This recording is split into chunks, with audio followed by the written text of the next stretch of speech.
এদেশের সব নেতাগুলি জানে কোরআনটা ভালো জিনিস, কিন্তু কোরআনের আইন যদি পাশ হয়ে যায় জনগণের চোখ খুলে যাবে। তখন তার গম চুরি করা যাবে না, রডের জায়গায় বাঁশ দেওয়া যাবে না, চকির নিচে তেলের খনি বানানো যাবে না, চাউলের খনি বানানো যাবে না। ওয়াসারিকু ওয়াসারিকাতু ফাকতাউ আইদিয়াহুমা, ওই আয়াত দ্বারা নেতার হাত আগে কাটা পড়বে। কথা কোন ঠিক কিনা? এই জন্য সব জায়গায় কোরআন চাই, কিন্তু সংসদে কোরআন চাই না। কথা কোন ঠিক কিনা? এই জন্য মুসলমান আমাদেরকে খেয়াল রাখতে হবে, ওয়া আমিলা আমালান সালিহা, এই সৎ কাজ করার জন্য আগামী নির্বাচনে যেন এই কোরআনের আইন সংসদে পাশ হয়ে যায়। আমি বলছি না জামাতকে ভোট দিতে হবে, আমি বলছি না বিএনপিকে ভোট দিতে হবে। এমন একটা দল আমরা চাই যারা কোরআনের আইন দিয়া সংসদ পরিচালনা করবে। কথা কোন ঠিক কিনা? জোরে বলেন ঠিক কিনা? ও মুসলমান, এই কোরআনের আইন বাংলাদেশে চালু করার জন্য, সংসদে পাশ করার জন্য, ওয়া আমিলা আমালান সালিহা, ঈমানের পরীক্ষা দেওয়ার জন্য কারা কারা রাজি আছো? দুহাত তুলে আল্লাহকে দেখায় দাও। আউযু বিল্লাহি মিনাশ শাইতানির রাজিম। বিসমিল্লাহির রাহমানির রাহিম। ইল্লা মান তাবা ওয়া আমানা ওয়া আমিলা আমালান সালিহান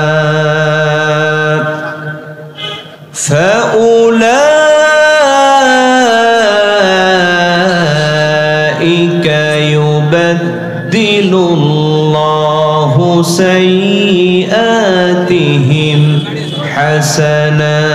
حسنات وكان الله غفورا رحيما. وقال تعالى في شان حبيبه صلى الله عليه وسلم: إن الله وملائكته يصلون على النبي يا أيها الذين آمنوا صلوا عليه وسلموا تسليما. নবীর প্রতি সবার ভালোবাসা আছে না নাই? কম না বেশি? দুরুদ আছে যেখানে আমরা আছি, তাহলে একটু জোর ও কণ্ঠে নবীর প্রেমে মাতোয়ারা হয়ে আকাশ বাতাস মুখরিত করে দুরুদ ইব্রাহিম পাঠ করছি। আল্লাহুম্মা সাল্লি আলা মুহাম্মাদিন ওয়া আলা আলি মুহাম্মাদ كما صليت على إبراهيم وعلى آل إبراهيم إنك حميد مجيد. اللهم بارك على محمد وعلى آل محمد كما باركت على إبراهيم وعلى آل إبراهيم إنك حميد مجيد.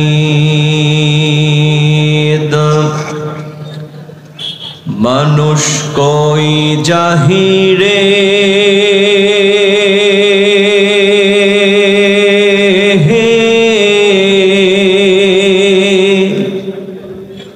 দুনিয়া ছাড়িয়া মসজিদেরি পালকি আয়না দোলা দেয় সাজায়া হাতারে জনমের লাগিয়া। কথা বলেন ঠিক কিনা? এই দুনিয়াতে অহংকার করবার কিছু আছে, নেতাগিরি করার কিছু আছে। আপনি যত বড়ই এমপি হন, যত বড়ই মন্ত্রী হন না কেন, এখনই যদি মারা যান, ওই মসজিদের মাইক থেকে এলান করে আপনার লাশটা কবরে ফেলে আসা হবে। কথা বলেন ঠিক কিনা? আরো জোরে চিল্লা এখন ঠিক কিনা? মানুষ কই জাহিরে দুনিয়া ছাড়িয়া মসজিদেরি পালকি আয়না দোলা দেয় সাজায়া হাতারি জনমের লাগিয়া। মসজিদেরি পালকি আয়না দোলা দেয় সাজায়া হাতারি জনমের লাগিয়া। এই বাড়ি লাগিয়া কত করলাম রাহমারি, মামলা মুকদ্দমা কইরা খুয়াইলা যে করি। কথা কোন ঠিক কিনা? আজকে আপন ভাই আপন ভাইয়ের নামে হামলা মামলা দেয় সামান্য জায়গা জমির কারণে। কথা কোন ঠিক কিনা? এই বাড়ি লাগিয়া কত করলাম রাহমারি, মামলা মুকদ্দমা কইরা খুয়াইলা যে করি। আজকে তুমি যাবে চলে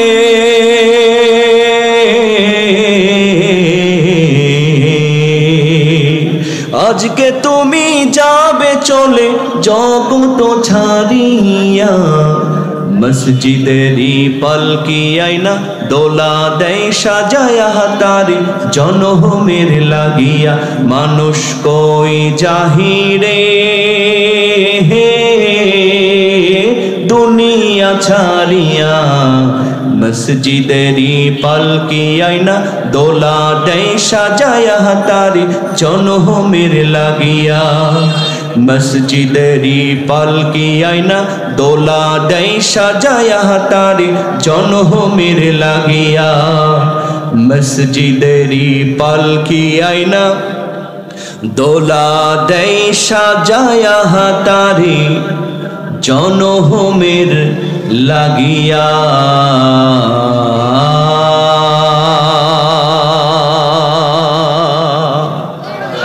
একটু জিকির করেন লা ইলাহা, জোড়ে লা ইলাহা ইল্লাল্লাহ লা ইলাহা। কষ্ট হচ্ছে বাজান, অনেকের সামনে ফাঁকা আছে। করজোড় মিনতি করি, মেহেরবানি করে সামনের কাতারে কেউ ফাঁকা রাখবেন না। নামাজের কাতারে যেমন ফাঁক রাখা যায় না, কোরআনের ময়দানে বসেও সামনে ফাঁক রাখা। একটু 1 মিনিটের মধ্যে একটু সামনের দিকে আগায় আসেন। যারা দাঁড়িয়ে আছেন করজোড় মিনতি আল্লাহর ওয়াস্তে বসে পড়েন। একটু জিকির করেন লা ইলাহা, জোড়ে লা ইলাহা ইল্লাল্লাহ লা ইলাহা। আল্লাহ নামের পাগল পারা চাঁদ সরোজার গ্রহ তারা। আল্লাহ নামের পাগল পারা আমার আল্লাহ নামে এতই দয়া। আল্লাহ নামের এতই মায়া। আল্লাহ আল্লাহ লা ইলাহা, জোড়ে লা ইলাহা, জোড়ে লা ইলাহা লা ইলাহা ইল্লাল্লাহ মুহাম্মাদুর রাসূলুল্লাহ। সকলেই বলুন সাল্লাল্লাহু আলাইহি ওয়াসাল্লাম। সুজলা সুফলা শস্য শ্যামলা এই সোনার বাংলাদেশের একটি ঐতিহ্যবাহী বিভাগ, ঐতিহ্যবাহী জেলা রাজশাহী জেলার অন্তর্গত হরগ্রাম বাজার আল ইহসান মানবিক ফাউন্ডেশনের উদ্যোগে আয়োজিত আজকের এই ঐতিহাসিক ওয়াজ মাহফিলের সম্মানিত সভাপতি হযরত মাওলানা গোলাম ফারুক সাহেব এবং আলহাজ মোহাম্মদ শহীদ আলম সাহেব, আমরা উভয়ের জন্য দোয়া করছি আল্লাহ পাক তাদেরকে যেন হায়াতে তয়্যিবা দান করে যতদিন বাঁচবেন দিনের জন্য, কোরআনের জন্য কবুল করেন, বলেন আমিন। আরো জোরে বলেন আমিন। আজকের এই মাহফিলের প্রধান অতিথি এবং প্রধান মেহমান, আলহামদুলিল্লাহ বলেন আগে। নতুন করে পরিচয় দেওয়ার মতো কিছুই নাই, কথা বলেন ঠিক কিনা? এই রাজশাহীকে এত সুন্দর করা হয়েছে, যার মূল কারিগর প্রথমে যিনি হাত দিয়েছেন তিনি আমার বাম পাশে বসে আছেন জনাব মিজানুর রহমান মিনু সাহেব, কথা বলেন ঠিক কিনা? তার কি আলাদা কোনো পরিচয়ের দরকার আছে? আমার ডান পাশে বসে আছেন ইসলামী আন্দোলনের বলিষ্ঠ কণ্ঠস্বর অধ্যাপক ডক্টর মোহাম্মদ জাহাঙ্গীর সাহেব। আসলে আজকে আমার মনে পড়ছে সেই 2004 সালের কথা, যখন এই মাদ্রাসা ময়দানে কোরআনের পাখি শহীদ যাকে করে দেয়া হয়েছে মরহুম আল্লামা দেলোয়ার হোসেন সাইদি সাহেব, আলহামদুলিল্লাহ বলেন। তিনি 2004 সালে, আমার মিনু স্যারের অবশ্যই মনে আছেন, তিনি এভাবেই বসেছিলেন 2002 সালে অথবা 4 সালে।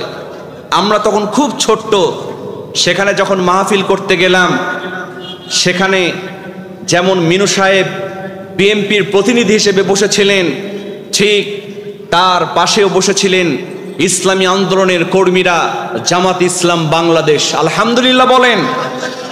স্যারের মনে আছে সেদিন তিনি একটা কথা বলেছিলেন যে এই বাংলাদেশকে গড়তে হলে, এই বাংলাদেশকে এগিয়ে নিয়ে যেতে হলে বিএনপি এবং জামাত ইসলামকে হাসান হুসাইন দুই ভাইয়ের মতো সম্পর্ক রাখতে হবে, কথা বলেন ঠিক কিনা? কোরআনের পাখির সেই কথা আমার আজকে খুব বেশি মনে পড়ছে, কারণ আমার ডান পাশে বসে আছে জামাত ইসলাম, আমার বাম পাশে বসে আছে বিএনপি, কথা বলেন ঠিক কিনা? জোরে বলেন ঠিক কিনা? কে কোন দল করে এটা বড় কথা নয়, আমাদের প্রথম পরিচয় আমরা হলাম মুসলমান, কথা বলেন ঠিক কিনা? ভালো কাজের সঙ্গে আমরা আছি আর খারাপ কাজের সঙ্গে আমরা নাই, কথা বলেন ঠিক কিনা? আমরা জনাব মিজানুর মিনু সাহেবের জন্য এবং ডক্টর জাহাঙ্গীর সাহেবের জন্য প্রাণ খুলে দোয়া করছি আল্লাহ পাক তাদেরকে যেন হায়াতে তয়্যিবা দান করে যতদিন বাঁচবেন এলাকার উন্নয়নের পাশাপাশি দিনের জন্য, কোরআনের জন্য কবুল করেন, বলেন আমিন। আরো জোরে বলেন আমিন। আজকের এই মাহফিলের বিশেষ অতিথিবৃন্দ অনেকে আছেন, সবার নাম বলতে গেলে অনেক সময় লাগবে, তবে এই পোস্টারে নাম ওঠার আগেই আল্লাহ পাক তার খাতায় নামটা লিখে নিয়েছেন, কথা বলেন ঠিক কিনা? আমরা সকলের জন্য দোয়া করছি আল্লাহ পাক সকলকে যেন কবুল করেন, বলেন আমিন। এই ওয়াজ মাহফিলের সার্বিক তত্ত্বাবধানে ছিলেন মোহাম্মদ ওহিদুজ্জামান তুহিন ভাই, আমরা তার জন্য প্রাণ খুলে দোয়া করছি আগামীতে যেন তিনি আরো সুন্দর করে এই মাহফিলকে সম্পন্ন করতে পারেন, সকলে বলেন আমিন। আরো জোরে বলেন আমিন। এবং আজকের মাহফিলের আমন্ত্রিত উলামা ইকরাম ফুদালা ইদম, এক এক ফুলের এক এক সুবাস, আলোচনা করেছেন গোলাম ফারুক সাহেব, আলোচনা করেছেন মাওলানা আশিকুর রহমান সাহেব, আলোচনা রেখেছেন মাওলানা তানবিন তাকি। ছোট্ট, বয়স কম, কিন্তু কাঁচা মরিচের মরিচ ছোট হলেও ঝাল বেশি হয়, কথা বলেন ঠিক কিনা? এই তানবিন তাকির কণ্ঠকে যেন আল্লাহ পাক কোরআনের হক কথার জন্য কবুল করেন, বলেন আমিন। আমার আগেই যিনি কথা বলেছেন আপনাদের এলাকার কৃতি সন্তান, যিনি ইতিমধ্যেই সারা বাংলাদেশ সহ ইন্ডিয়াতে অনেক সুনাম অর্জন করেছেন, আলহামদুলিল্লাহ বলেন। সারা বাংলাদেশের প্রত্যেকটি জায়গায় যিনি প্রধান মুফাসসির হিসেবে আলোচনা করেন, কারি মাওলানা জাকির হুসাইন জিহাদি সাহেব, আমরা প্রিয় ভাইটির জন্য দোয়া করছি আল্লাহ পাক তার কণ্ঠকে যেন কোরআনের হক কথার জন্য কবুল করেন, বলেন আমিন। আরো জোরে বলেন আমিন। আমার সামনে বসে থাকা ইসলাম প্রেমী, কোরআন প্রেমী, রাসূল প্রেমী, তাওহীদের এক ঝাঁক পতাকাবাহী মুসলমান ভাইয়েরা, অরুণ পথের তরুণ দল, আমার যুবক ভাইয়েরা, স্নেহের কচি ও কাচারা, দাড়িপাকা মুরব্বিয়ান ইকরামেরা, পর্দার অন্তরের অবস্থানরতা আমার সম্মানিতা মা এবং বোনেরা, শুরুতেই আনুষ্ঠানিকতার মধ্য দিয়ে অন্তরের অন্তঃস্থল থেকে হৃদয় নিংড়ানো আবারও সালাম, আসসালামু আলাইকুম ওয়া রাহমাতুল্লাহি ওয়া বারাকাতুহু। আপনারা সবাই কেমন আছেন? ভালো রাখার মালিক কে? আমরা এখানে এসেছি, বসেছি, তৌফিক দিয়েছেন কে? আমরা সবাই খুশি না বেজার? আরেকটু আসতে বলেন, খুশি না বেজার? যারা হলেন খুশি, মুখে নিয়ে হাসি, আওয়াজ দিয়ে বেশি উঁচু করে কল্লা, একটু চিৎকার দিয়ে বলেন আলহামদুলিল্লাহ। এই যে পেছনের দিকে আপনাদের কি মন খারাপ, মনে কষ্ট? অনেকের চেহারা দেখে মনে হচ্ছে আজ সকালে বউ মারা গেছে। হ্যাঁ, মুসলমানদের আওয়াজ হবে সিংহের মতো, কথা বলেন ঠিক কিনা? কারণ কিয়ামত পর্যন্ত যদি আল্লাহর প্রশংসা করি শেষ করতে পারবো? কি বলেন, পারবো? এজন্য আমরা সবার কাছে আহ্বান করছি, আমরা এমন একটা আওয়াজ দিব যেই আওয়াজটা সরাসরি মক্কা মদিনা হয়ে আল্লাহর দরবারে পৌঁছে যায়। কি রাজি আছেন তো? সবাই রাজি আছেন তো? আসুন, দল মত নির্বিশেষে যার কণ্ঠে যত শক্তি আছে সমস্ত শক্তি উজাড় করে আবারও বলে উঠছি আলহামদুলিল্লাহ। সবাই বলেন রব্বানা লাকাল হামদ হামদান কাসীরান তাইয়িবান মুবারাকান ফিহি। প্রশংসা করলাম কার? আসুন আমরা এবার মূল তাফসীরের দিকে চলে যাই। আমার ভাইয়েরা, আমি আজকে আপনাদের সামনে পবিত্র আল কোরআনুল কারীমের একটি গুরুত্বপূর্ণ সূরা, সূরার নাম হলো সূরা ফুরকান। জোরে বলেন, নাম কি? ফুরকান। এই সূরা ফুরকানের আমি ৭০ নম্বর আয়াত তেলাওয়াত করেছি। খুব অল্প সময় আলোচনা করব। সবাই কি শুনতে রাজি আছেন? শেষ পর্যন্ত সবাই থাকতে রাজি আছেন? কারা কারা রাজি নাই দুহাত তুলে দেখান। ৮০ তলার শের হইলে ৪০ শেরে মন, মনে মনে মিল না হইলে মিলবে না ওজন। ঠিক কিনা? অনেকেই হাত তুলে ফেলেছেন। বাজান, মুখটা আমার দিকে রাখলে হবে না, মনটাও আমার দিকে থাকা লাগবে। কথা কোন ঠিক কিনা? তালের মুসলমান হলে হবে না, জাতের মুসলমান হতে হবে। তাহলে ওয়াজটা আমরা বুঝতে পারবো। কথা বলেন ঠিক কিনা? সমস্যা নাই। আমি আসার আগে অনেকেই বলেছেন, হুজুর ইউটিউবে আপনার বিভিন্ন কণ্ঠের আজান শুনেছে, এগুলো শোনাবেন, বিভিন্ন বক্তার কণ্ঠে ওয়াজ শুনেছে, এগুলো শোনাবেন।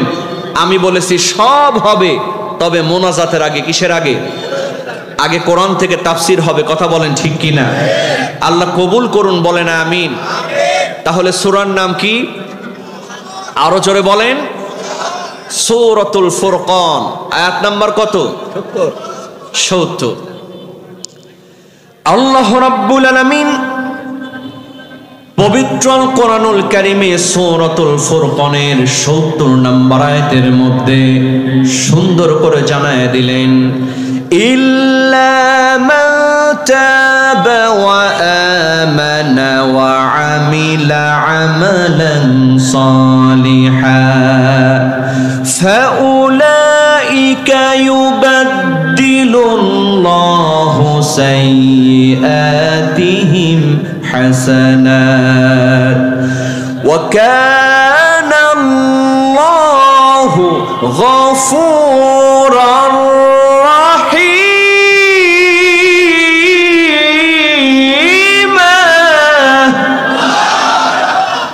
আল্লাহ রাব্বুল আলামিন বলেন, বান্দারে, তিনটা কাজ যদি তোমরা করতে পারো, তিনটা আমল যদি তোমরা করতে পারো, তাহলে তোমাদের জীবনের যত গুনাহ আছে ফাউলাইকা ইউবাদদিলুল্লাহু সাইয়্যাতিহিম হাসানাত বাদদালা ইউবাদদিলু তাবদীলান।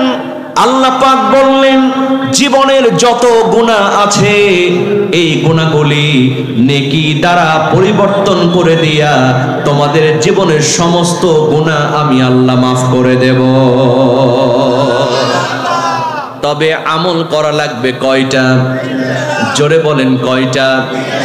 আল্লাহ রাব্বুল আলামিন প্রথম নাম্বার আমল শিখায় দিলেন, ইল্লা মান তাবা, যারা আল্লাহর কাছে চোখের পানি ফেলে তওবা করে। জোরে কোন সুবহানাল্লাহ। আচ্ছা বলেন তো বাজান, জীবনে কোনো অন্যায় করেন নাই, পাপ করেন নাই, এরকম কে আছেন? যদি বলি একজনকে হাত তুলতে পারবেন? পারবেন? সবারই গুনাহ কম অথবা বেশি, জেনে অথবা না জেনে, আছে না নাই?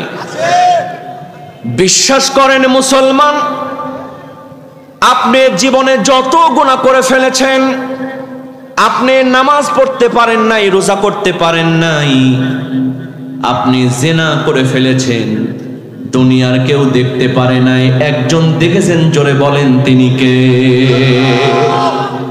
জীবনে যত অন্যায় করে ফেলেছেন, একটা আমল যদি আপনি করতে পারেন, গভীর রজনীতে তাহাজ্জুদের নামাজ পড়ে চোখের পানি ফেলে আল্লাহর কাছে তওবা যদি একবার করতে পারেন, আপনার জীবনের সমস্ত গুনাহ মাফ করে দিবেন কে? আমার ভাইয়েরা, আপনি মনে করেন না অনেক দান করেছি, অনেক বড় লম্বা জুব্বা পরি, অনেক বড় তাফসীর কারো, আমি তওবা না করে জান্নাতে চলে যাব, এটা মনে করা যাবে? বিশ্বাস করেন মুসলমান, কারণ কখন আমাদেরকে চলে যাওয়া লাগবে আমরা কেউ বলতে পারবো না। আল্লাহর নবীজি বলেন, বান্দারে তোমরা ডান দিকে সালাম ফিরিয়েছো, আসসালামু আলাইকুম ওয়া রাহমাতুল্লাহ, নামাজের শেষে বাম দিকে সালাম ফিরাতে পারবা কিনা এই গ্যারান্টি আমি আল্লাহ তোমাদেরকে দিই নাই। আল্লাহ রাব্বুল আলামিন বলেন, ইযা জাআ আজালুহুম লা ইস্তাখিরুনা সাআতাও ওয়া লা ইস্তাকদিমুন।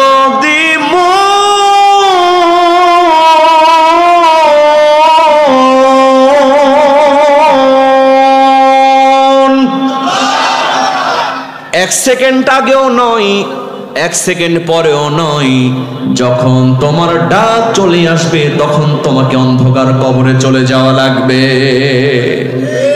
আল্লাহর নবীজি হযরত আয়েশা রাদিয়াল্লাহু তাআলাকে ডাক দিলেন, ও আয়েশা, তুমি কি মনে করো বিশ্ব নবীজির স্ত্রী হয়েছ এই জন্য তুমি কবরের মধ্যে মাফ পেয়ে যাবা?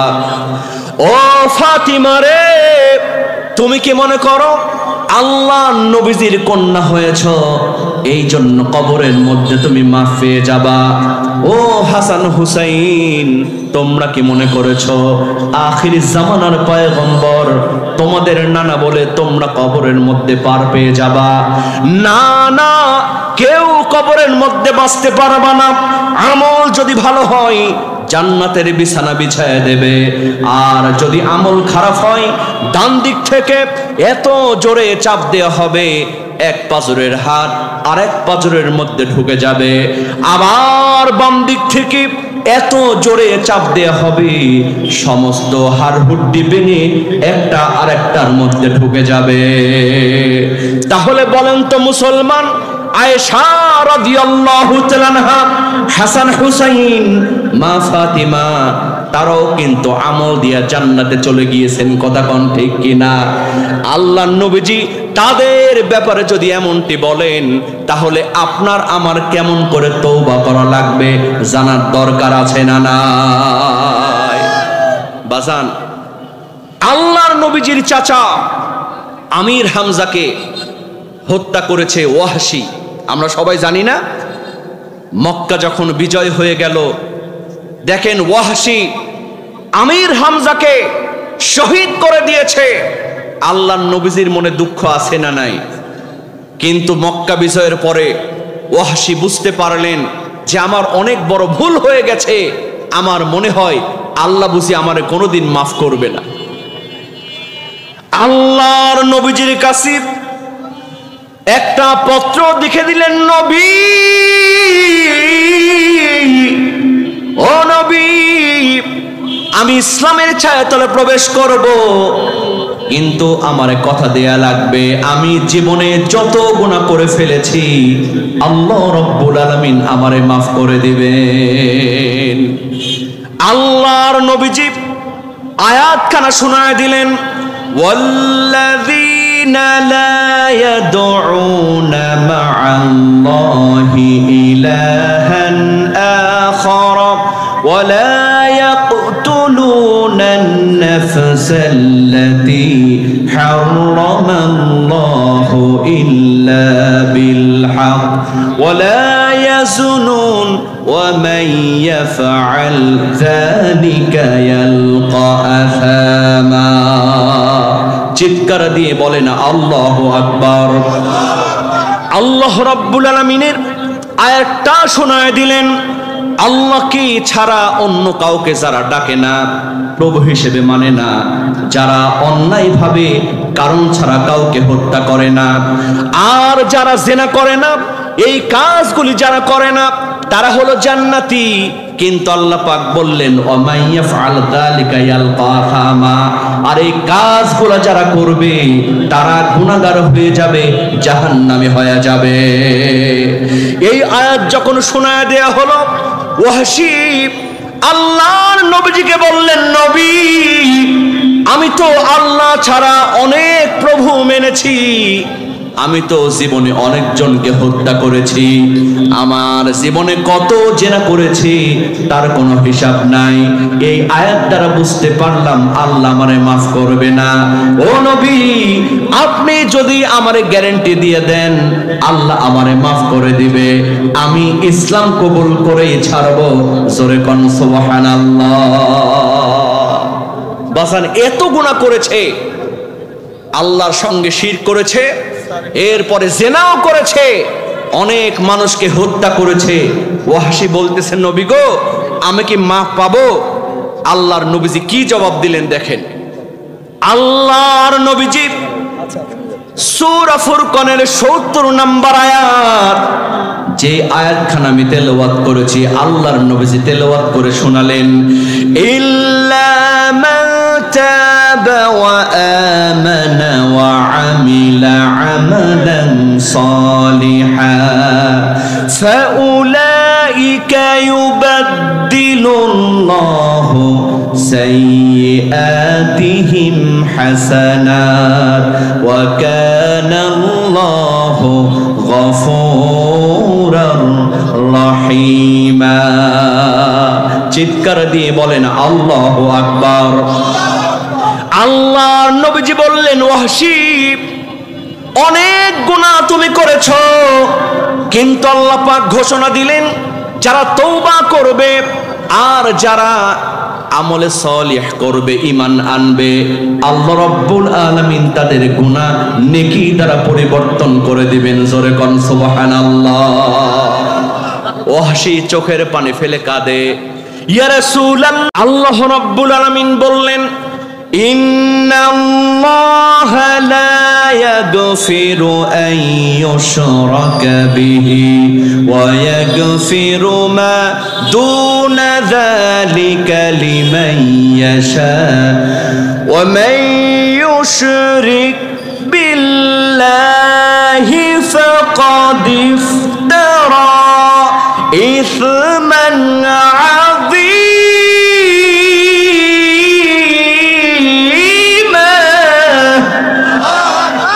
আল্লাহ রাব্বুল আলামিন বলেন, বান্দারে, তুমি যত গুনাহ করেছো সব গুনাহ মাফ করে দিব, শিরকের গুনাহ আমি আল্লাহ মাফ করব না। এই আয়াত যখন শোনায় দিলেন আল্লাহর নবীজি, ওয়াহশী বললেন, নবী, আল্লাহ পাক এখানে একটা শর্ত দিয়েছেন, লিমাইয়াশা, যাকে ইচ্ছা তাকে আল্লাহ মাফ করে দিবেন। ওই ইচ্ছার মধ্যে আমি ওয়াহশী আছি কিনা আমি তো এই গ্যারান্টি পেলাম না। যদি গ্যারান্টি পাই তাহলেই আমি ঈমান আনবো। জোরে কোন সুবহানাল্লাহ। ও বাজান, দেখেন কত সুযোগ আল্লাহ পাক দিচ্ছেন। আল্লাহ পাক সঙ্গে সঙ্গে তিনি আয়াত নাজিল করে দিলেন, লা তাকনাতু মির রাহমাতিল্লাহ, আল্লাহর রহমত থেকে বঞ্চিত হয়ো না। ইন্নাল্লাহা ইয়াগফিরুদ যুনুবা জামিআ ইন্নাহু হুয়াল গফুরুর রহিম। আল্লাহু আকবার বলেন। আল্লাহর নবীজি বললেন, ওয়াহশী, আল্লাহর রহমত থেকে নিরাশ হওয়া যাবে না। ইন্নাল্লাহা ইয়াগফিরুদ যুনুবা জামিআ, যামবুনের বহুবচন যুনুব। আল্লাহ পাক জীবনের সমস্ত গুনাহ মাফ করে দিবেন। কারণটা হলো ইন্নাহু হুয়াল গফুরুর রহিম।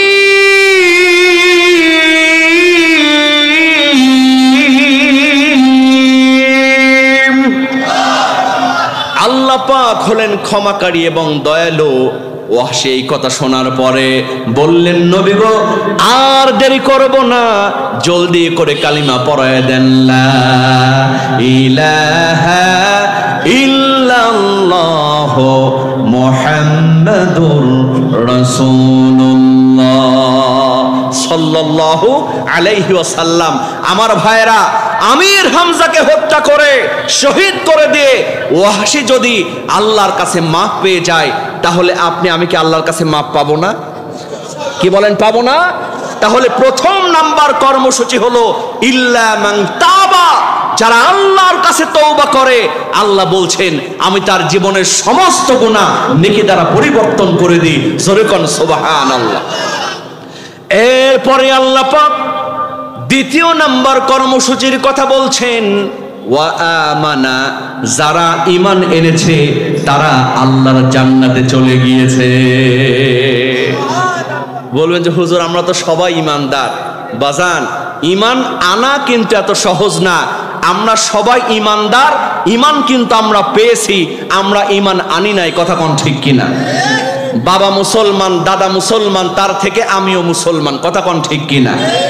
কিন্তু ঈমান আনা কি এত সহজ? কি বলেন, সহজ? আমাদের সমাজে অনেক লোক আছে কয়, হুজুর, নামাজ না পড়তে পারি, আমার ঈমান কিন্তু ঠিক আছে। আমাদের দেশে কয়েক ধরনের ঈমানদার আছে। কথা কোন ঠিক কিনা? এক ধরনের ঈমানদার আছে, ওদের নাম আমি দিয়েছি শুকুর আলী। কি আলী?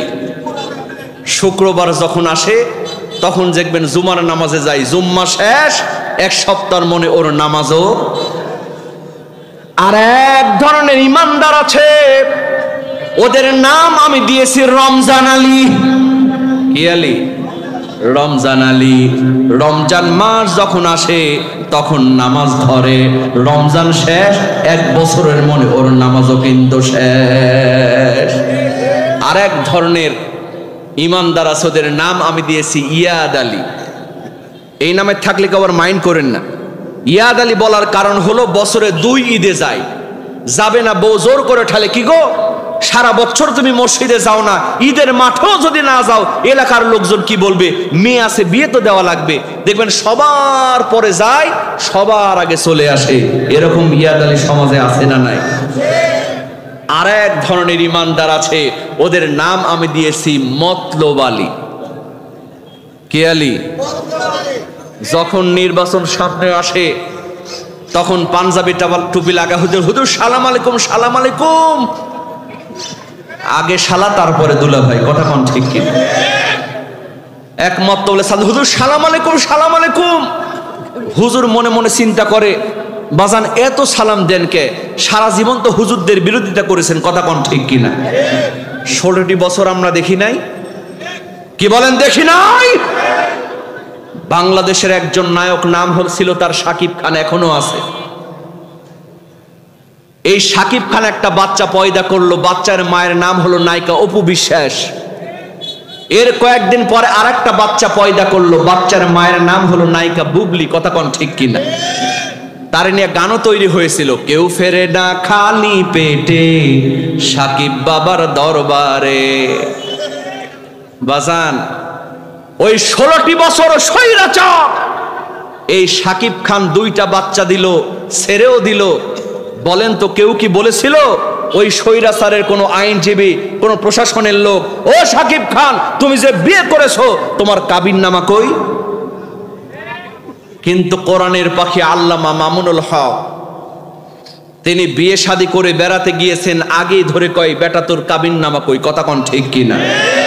জোরে বলেন ঠিক কিনা? আলেমদেরকে নির্যাতন করেছে না করে নাই? আর কাকা বাবু তো খালি বলতো খেলা হবে, খেলা হবে, পালাবো না, প্রয়োজনে ফখরুলের বাড়িতে গিয়ে থাকবো। আছে না পালিয়েছে? আছে না পালিয়েছে? কোথায় কানামানি, কোথায় কাদের কাকা, কোথায় গেল ওই নেতাদের গরম গরম কথা? ঠিক কিনা বলো মুসলমান? কোথায় কালামানি, কোথায় কাদের কাকা, কোথায় গেল ওই নেতাদের গরম গরম কথা?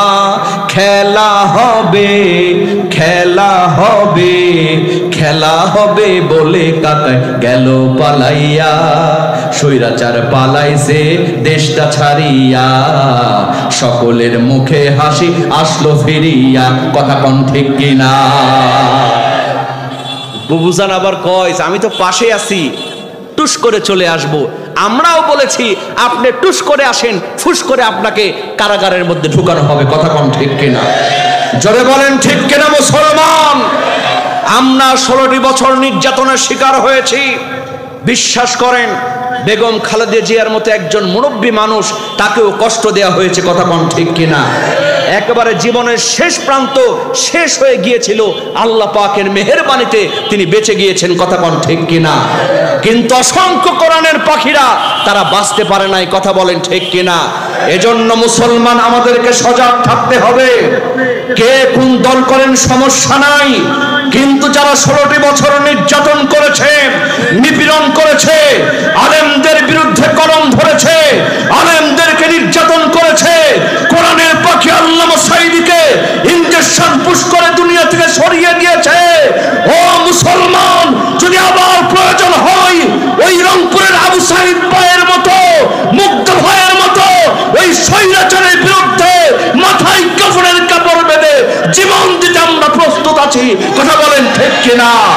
ও রাজশাহীর মুসলমান যদি আবার ডাক আসে, কারা কারা ময়দানে নামতে রাজি আছো, দুহাত তুলে আল্লাহকে দেখায় দাও।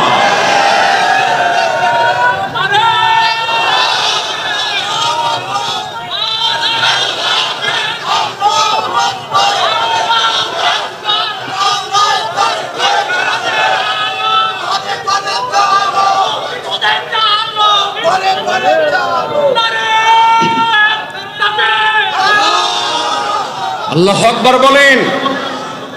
আমার ভাইরা খুব ভালো করে খেয়াল করবেন, সারা জীবন হুজুরদের বিরোধিতা করছে, আর কয় হুজুর সালাম আলাইকুম, সালাম আলাইকুম, আগে শালা তারপরে দুলাভাই। কথা কোন ঠিক কিনা?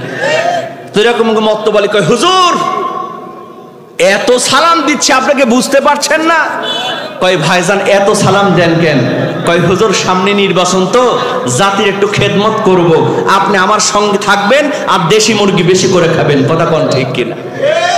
হুজুর মনে মনে চিন্তা করে বেটা মতলবালি, তোর সঙ্গে তো থাকবো, তুই কত নাম্বার ইমানদার পরীক্ষা করার দরকার আছে না নাই?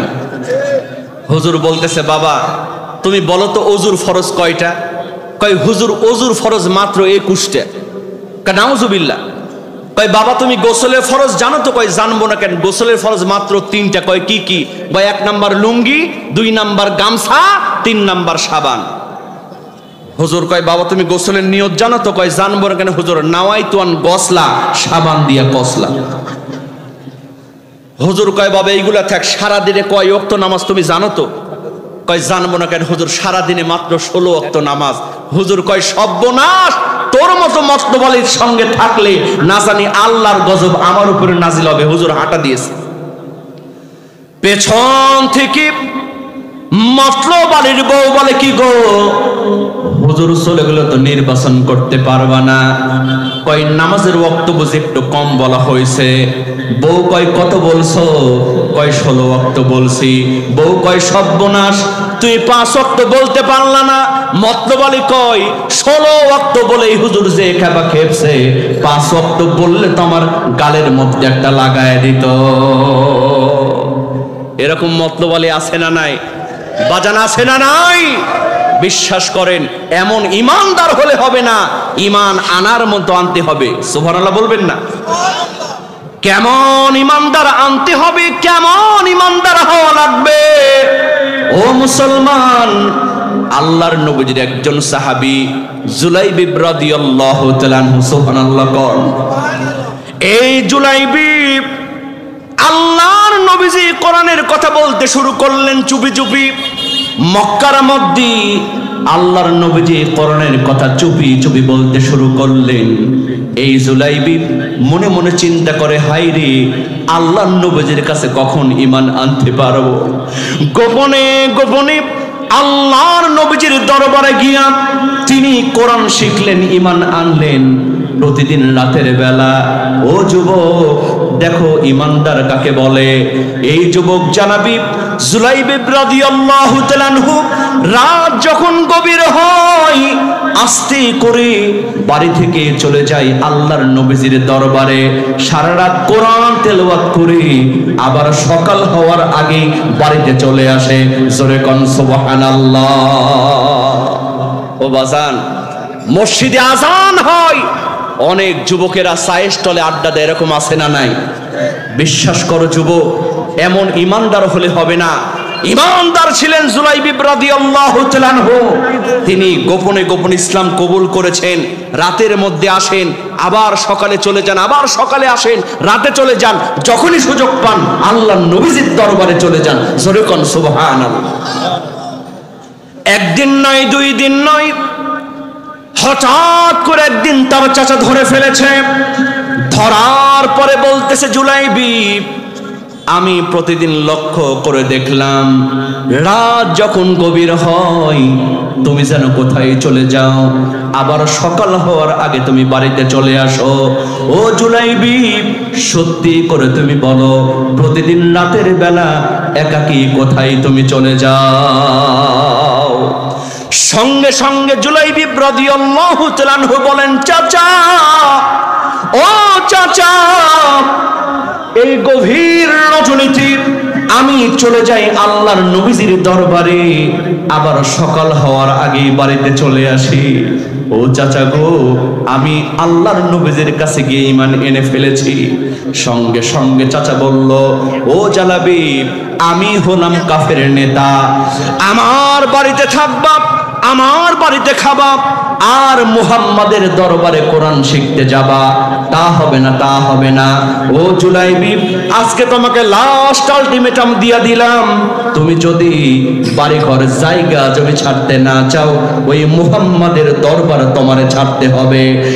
আর যদি মুহাম্মাদের দরবার ছাড়তে না চাও, বাড়ি ঘর জায়গা জমি যা কিছু দিয়েছি সব কিছু তোমাকে এই মুহূর্তে ছেড়ে দেয়া লাগবে। ও রাজশাহীর যুবক, ইমানদার কাকে বলে দেখো। এই যুবক জুলাইবি রাদিয়াল্লাহু তাআলা আনহু বলছেন, চাচা, বাড়ি ঘরে জায়গা জমি তো দূরের কথা, আকাশ এবং জমিন আমি ছেড়ে দেব, কিন্তু বিশ্ব নবীজির দরবার আমি ছাড়তে পারবো না।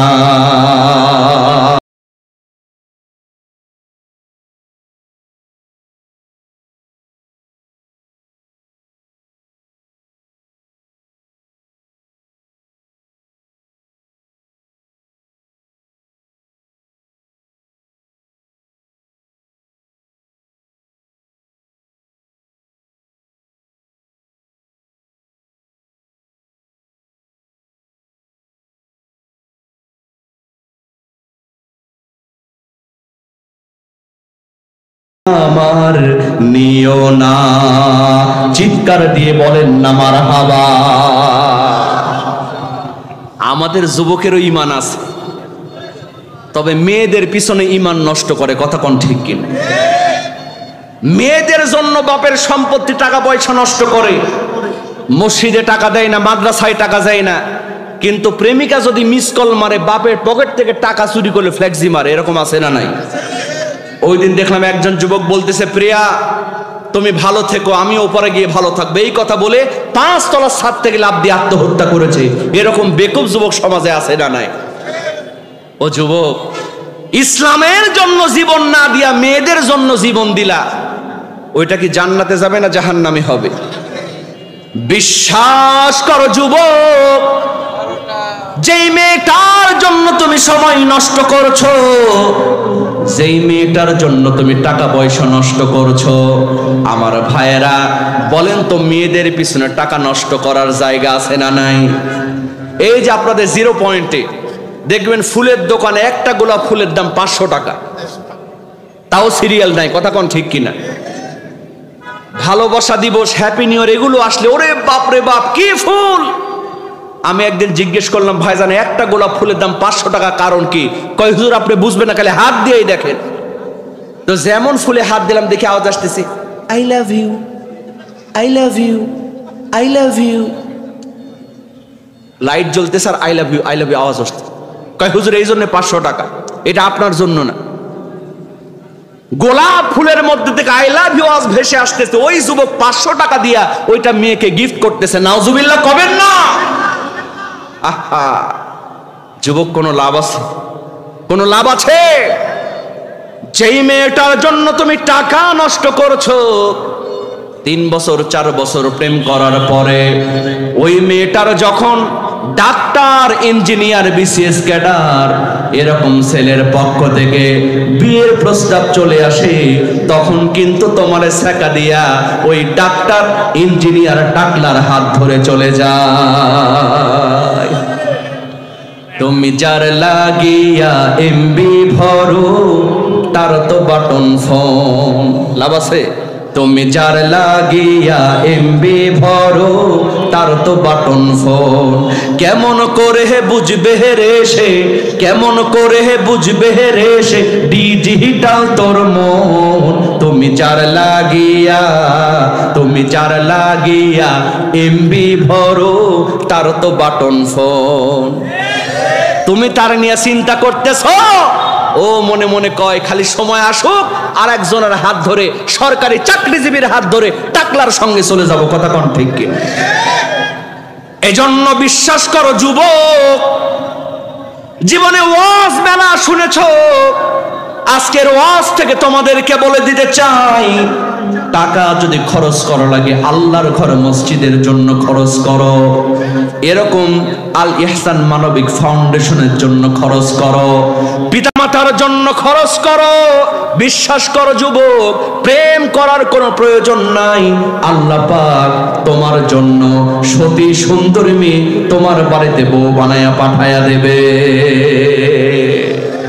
কি রাজি আছো তো যুবক? আল্লাহ কবুল করুক, বলে না আমিন। দেখেন এই যুবক জুলাইবিব রাদিয়াল্লাহু তাআলা আনহু বলছেন, চাচা বাড়ি ঘর জায়গা জমি তো দূরের কথা, আকাশ এবং জমিন ছেড়ে দেব, কিন্তু আল্লাহর নবীজির দরবার ছাড়তে পারবো না। জোরে কোন সুবহানাল্লাহ।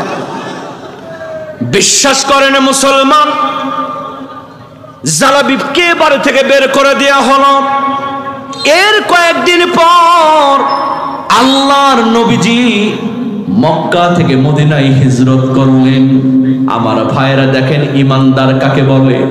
এই যুবক জুলাইবিব আল্লাহর নবীজির পরপর মদিনায় চলে গেলেন।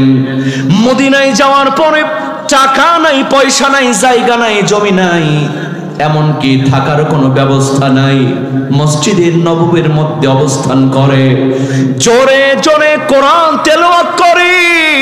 সাহাবারা রিপোর্ট দিলেন, ইয়া রাসূলুল্লাহ, ইয়া হাবিবাল্লাহ, জুলাইবিব এত জোরে জোরে কোরআন তেলাওয়াত করে, তার চিল্লানোর জ্বালায় আমরা ঘুমাতে পারি না। আল্লাহ নবীজি বললেন, সাহাবীরা তোমরা আমার জুলাইবিবকে কোরআন তেলাওয়াত করা থেকে বাধা দিও না, কারণ যত চিল্লায় চিল্লায় কোরআন তেলাওয়াত করতেছে আমার জুলাইবিবের ঈমানটা ততই আল্লাহ বাড়িয়ে দিচ্ছে। وَإِذَا تُلِيَتْ عَلَيْهِمْ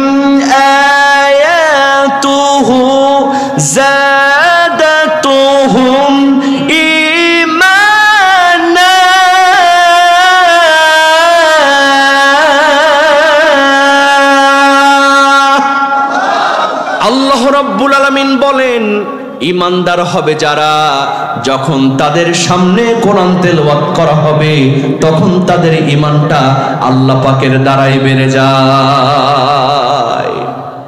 আজকে তো আমাদের গান শুনলে ঈমান বাড়ে, ঠিক কি না? কোরআন তেলাওয়াত হয়, জুমার খুতবায় যুবকেরা ঘুমায়, মসজিদের দোতলে গিয়ে মোবাইল টিপে, কথা কোন ঠিক কিনা? কিন্তু যদি পিকনিক হয়, ওরে বাপরে বাপ, গান হয়, গরু ঘর বানাইলা কি দিয়া, দরজা জানলা কিছুই নাই, কেমনে তোমায় দেখতে পাই, গরু ঘর বানাইলা, ওরে বাপরে বাপ, মনে বান্দরও ফেল মারছে, কথা কোন ঠিক কিনা? বাজান বিশ্বাস করেন, এই কোরআন তেলাওয়াত যত শুনবেন আরো শুনতে ভালো লাগবে যদি দিল দিয়া শোনেন, ঈমান দিয়া যদি কোরআনটা শোনেন, কথা কোন ঠিক কিনা? কিন্তু এই যুগে যত গান আছে, যত কবিতা আছে, আপনি একবার শোনেন, দুইবার শোনেন, তিনবারের বেশি আর ভালো লাগে। আমরা যখন খুব ছোট ছিলাম, বাংলাদেশে একটা গান আসছিল, আকাশেতে লক্ষ তারা চাঁদ কিন্তু একটা রিয়া, খুব চলছে না? ওইটা চলে গেল, এরপর আসলো পরে না চোখের পলক, যুবকেরা রাস্তাঘাটে জ্ঞান হারালো, ওইটাও চলে গেল। এরপর আসলো ও প্রিয়া তুমি কোথাও, ওইটাও গেল। এই তো করোনার পরে আবার আসলো কাঁচা বাদাম, ঠিক কিনা? পায়ের তোর হাতের জোরে থাকে, যদি সিটি গোলের চেন দিয়ে যাবেন, তাতে সমান সমান বাবা বাদাম পাবেন। কি যে একটা অবস্থা, যেখানে যান খালি বাদাম আর বাদাম। বলেন তো মুসলমান, ওই বাদামটা আছে না বিদায় হয়েছে? গভীর মনোযোগ মুসলমান, আমি হাসির জন্য বলতেছি না, এই দুনিয়ায় যত গান আছে, যত কবিতা আছে, আপনি একবার শোনেন, দুইবার শোনেন, তিনবারের বেশি আর ভালো লাগে না। কিন্তু আল্লাহ পাক এমন কোরআন নাজিল করে দিলেন, এই পবিত্র আল কোরআনুল কারীমের সূরাতুল ফাতিহা আমাদের জাকির ভাই 5 ওয়াক্ত নামাজে তেলাওয়াত করে, আমাদের শিল্পী বক্তা কারি হুমায়ুন আহমদ সাহেব তেলাওয়াত করে, কথা কোন ঠিক কিনা? এমন মুসল্লিকে পেয়েছেন হুজুর, আর সূরা ফাতিহা শুনতে ভালো লাগে না? ও হুমায়ুন ভাই, ও জাকির ভাই, আজকে না হয় আপনি সূরা ইখলাস দিয়া নামাজ শুরু করে। কেউ বলেছে? কেউ বলেছে? যত শুনবেন ভালো লাগা বাড়ায় দেন কে? আল্লাহর নবীজি বললেন, সাহাবারা তোমরা জুলাইবিবকে কোরআন তেলাওয়াতকে বাধা দিও না। যত চিল্লায় চিল্লায় কোরআন তেলাওয়াত করে, আমার জুলাইবিবের ঈমানটাকে আল্লাহ পাক বাড়ায় দেন। জোরে কোন সুবহানাল্লাহ। এটা হলো ঈমান। একদিন নয়, 2 দিন নয়।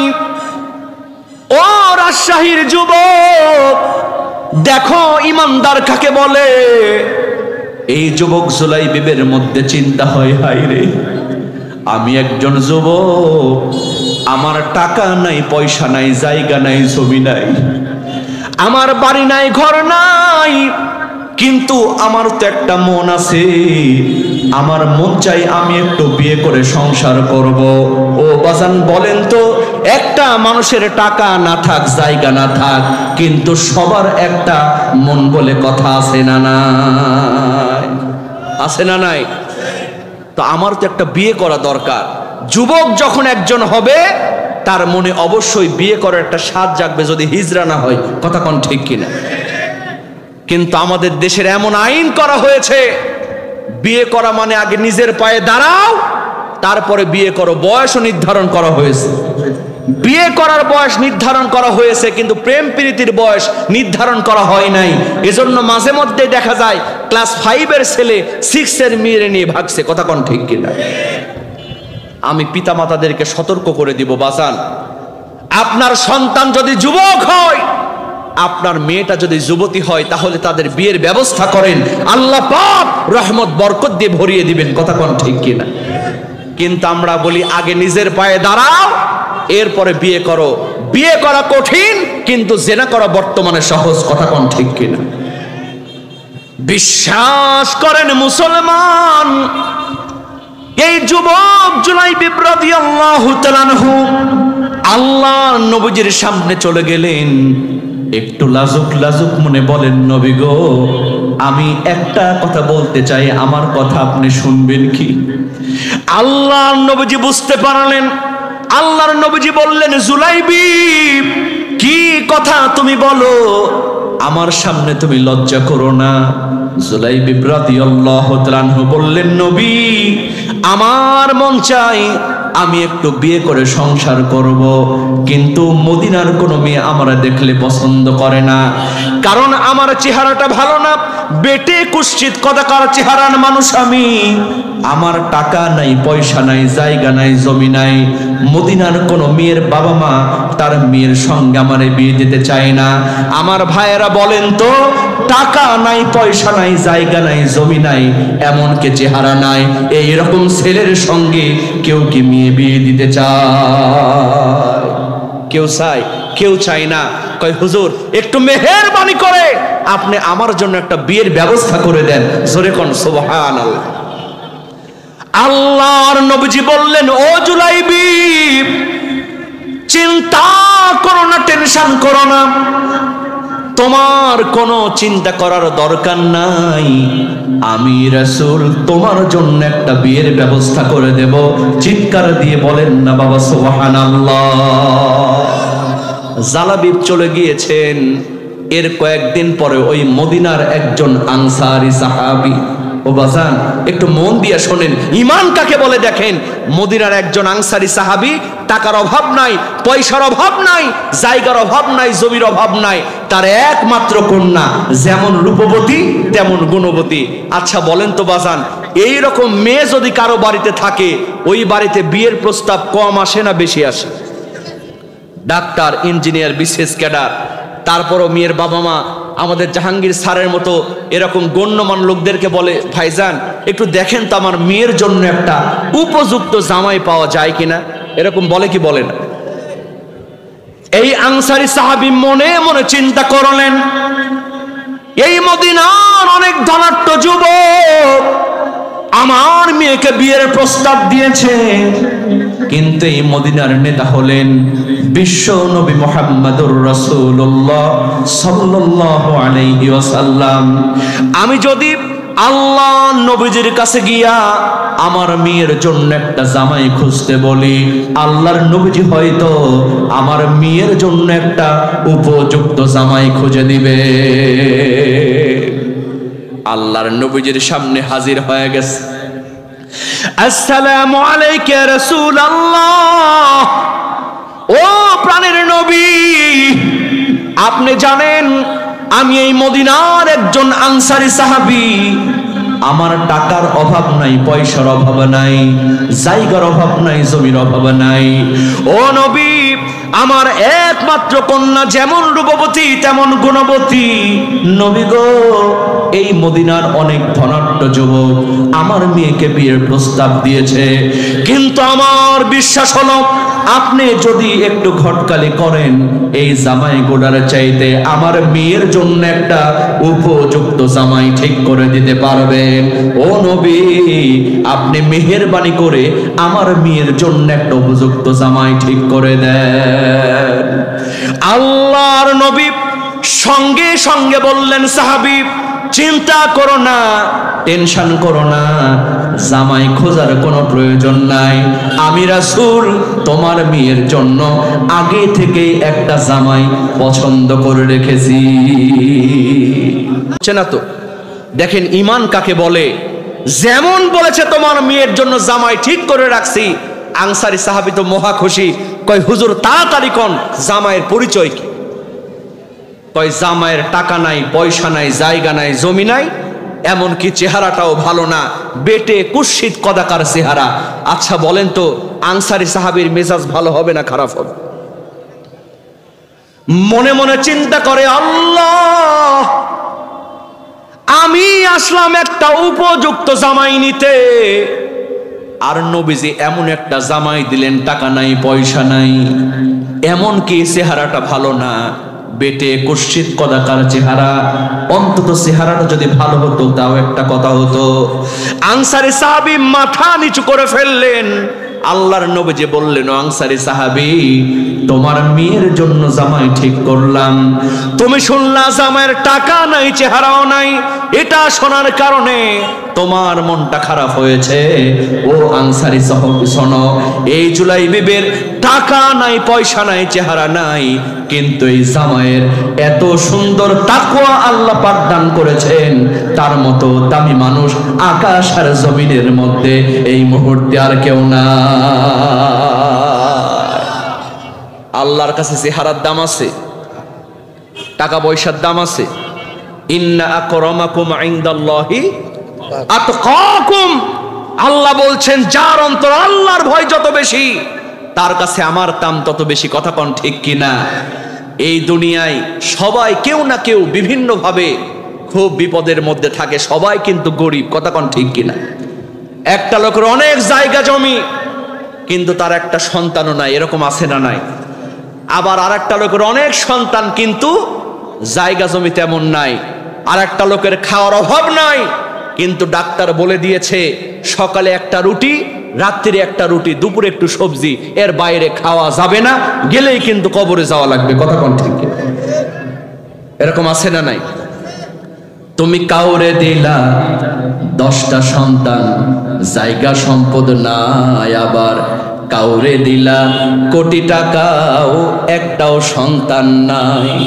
ওরে টাকা পয়সা ধন সম্পত্তি দিলা বেশি করে, কিন্তু মরার পহরে কান্দে করে, মরার পহরে কান্দে করে কবরে শোয়াবে রে। কি খেলা খেলিছ দয়াল রে। আল্লাহু আকবার বলেন।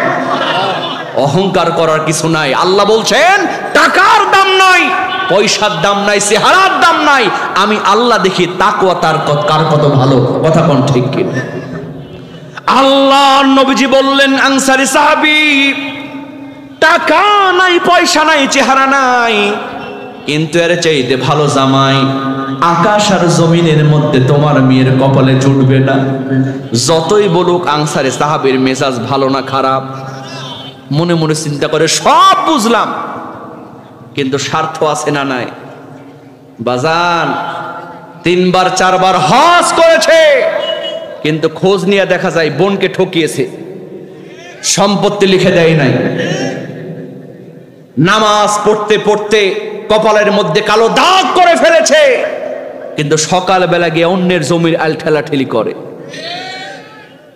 টুপি জুব্বা পরিহিয়া আতসুরমা মাখাইয়া তুমি এসে বসলে চাচা জালসাই, সবকিছু কি মেলে জুব্বাই চাচা রে, সবকিছু কি মেলে জুব্বাই। ঠিক কিনা বাজান? স্বার্থে যখন আঘাত লাগে কয় হুজুর তাল গাছ কিন্তু আমার। কথা বলেন ঠিক কিনা? স্বার্থের জন্য কাজ করবেন, আল্লাহ এমন সাইজ করবে, গরম ভাত রান্না করে রেখেছে, বুঝান খাওয়ার টাইম পাই নাই। কথা কোন ঠিক কিনা? গরম ভাত রান্না করা ছিল, খাওয়ার টাইম পেয়েছে। এখন ওই দলের কেউ যদি মারাও যায়, ফেসবুকে কেউ ইন্না লিল্লাহ লেখে না, সবাই লেখে আলহামদুলিল্লাহ। এ কেমন জীবন তুমি গঠন করিলা, মরিলেও লোকে বলে আলহামদুলিল্লাহ। ক্ষমতার বাহাদুরি, ক্ষমতার বাহাদুরি আজ আছে কাল নাই, নম্রদার ফেরাও নেড়ো পতন হয়েছে ভাই, নম্রদার ফেরাও নেড়ো পতন হয়েছে ভাই। ঠিক কিনা? স্বার্থের জন্য কাজ করা যাবে। আনসারী সাহাবী একটু সিস্টেম করেছে, কয় হুজুর আমি এখন কিছুই বলতে পারবো না, আমাকে একটু সময় দেন, আমি বাড়িতে গিয়ে বিবির সাথে আলোচনা করে আগামীকাল ফাইনাল সিদ্ধান্ত জানাবো। চিৎকার দিয়ে বলেন নাউজুবিল্লাহ। বিয়ে ঠিক করেছেন কে? সময় নেওয়া যাবে? সামি'না ওয়া আতা'না, সামি'না ওয়া আতা'না, সঙ্গে সঙ্গে মেনে নিতে হবে, এটাই হলো ঈমানের পরীক্ষা। কথা কোন ঠিক কিনা? আনসারী সাহাবী মানতে পারলেন না, বাড়িতে গিয়ে ডাক দিয়ে বলেন, বিবি ও বিবি, তোমার মেয়ের জন্য বিশ্ব নবীজি একটা জামাই ঠিক করেছেন। কয় তাড়াতাড়ি বলো জামাইয়ের পরিচয় কি? কয় জামাইয়ের টাকা নাই, পয়সা নাই, জায়গা নাই, জমি নাই, এমনকি চেহারাটা ভালো না, বেটে কুৎসিত কদাকার চেহারা। আমার ভাইয়েরা বলেন তো, মেয়ে মানুষের রাগ কম হয় না বেশি হয়? স্বামীরা দেখবেন ভালো কিছু করলে কোনো প্রশংসা নাই, কিন্তু যদি পান থেকে চুন খলে কয় তোমার সঙ্গে বিয়ে আমার জীবনটাই নষ্ট। এরকম মেয়ে আছে না নাই? ও মা, ও আমার বোন, যারা এমন আচরণ করেন আপনার স্থান কিন্তু জাহান্নাম হয়ে গিয়েছে। কথা কোন ঠিক কিনা? এটা করা যাবে না। সুখেও স্বামীর পাশে থাকতে হবে, দুঃখেও স্বামীর পাশে থাকতে হবে। এরা হলো জান্নাতি স্ত্রী। কথা কোন ঠিক কিনা? আনসারী সাহাবীর বিবি ডাক দিয়া বলে, কেন তুমি মাতব্বরি করে বিশ্ব নবীজির কাছে গেলা? এখন বুঝো ঠেলা, এখন বুঝো। তোমার কে যেতে বলছিল? আমার মেয়ে কি জামাইয়ের অভাব? বাজান, ইমান এত সহজ না, এত সহজ। কথা বলেন, এত সহজ? আনসারী সাহাবী তার স্ত্রীর মধ্যে ঝগড়া শুরু হয়ে গেল, তুমুল গন্ডগোল শুরু হয়েছে। কেন তুমি নবীর কাছে গেলা? এখন বুঝো ঠেলা। ওই রকম ছেলের সঙ্গে আমরা আমাদের মেয়েকে বিয়ে দিব না। দুইজনের মধ্যে ঝগড়া শুরু হয়ে গেছে। ইন দ্য মিন টাইমে আল্লাহর নবীজি ওই যুবক সাহাবী জুলাইবিবকে ডাক দিয়া বলে, ও আমার যুবক সাহাবী জুলাইবিব, এই মুহূর্তে চলে যাও অমুক আনসারী সাহাবীর বাড়িতে, গিয়ে বলো আমি রাসূল হবু জামাই করে তোমার বাড়িতে তাকে তার বাড়িতে তোমারে পাঠিয়েছি।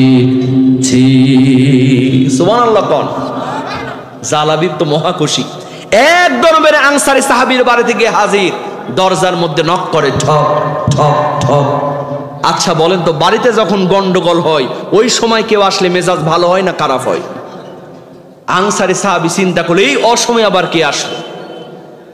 আস্তে করে দরজা খুলে দিয়ে দেখে বেটে কুৎসিত কদাকার চেহারা, গায়ে একটা ছেঁড়া জামা, একজন যুবক দাঁড়ানো। আনসারী সাহাবী মনে করছে ফকির। কি মনে করছে?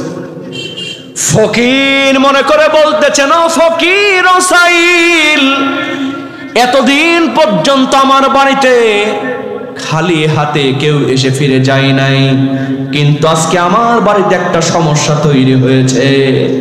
আজকে তোমারে ভিক্ষা দিতে পারবো না, আগামীকাল তুমি চলে আসো, একবারে তোমাকে 2 দিনের ভিক্ষা দিয়া দেব। আনসারী সাহাবী কি মনে করছে? এটা কে? ফকিরের সঙ্গে ভালো ব্যবহারের দরকার আছে না নাই?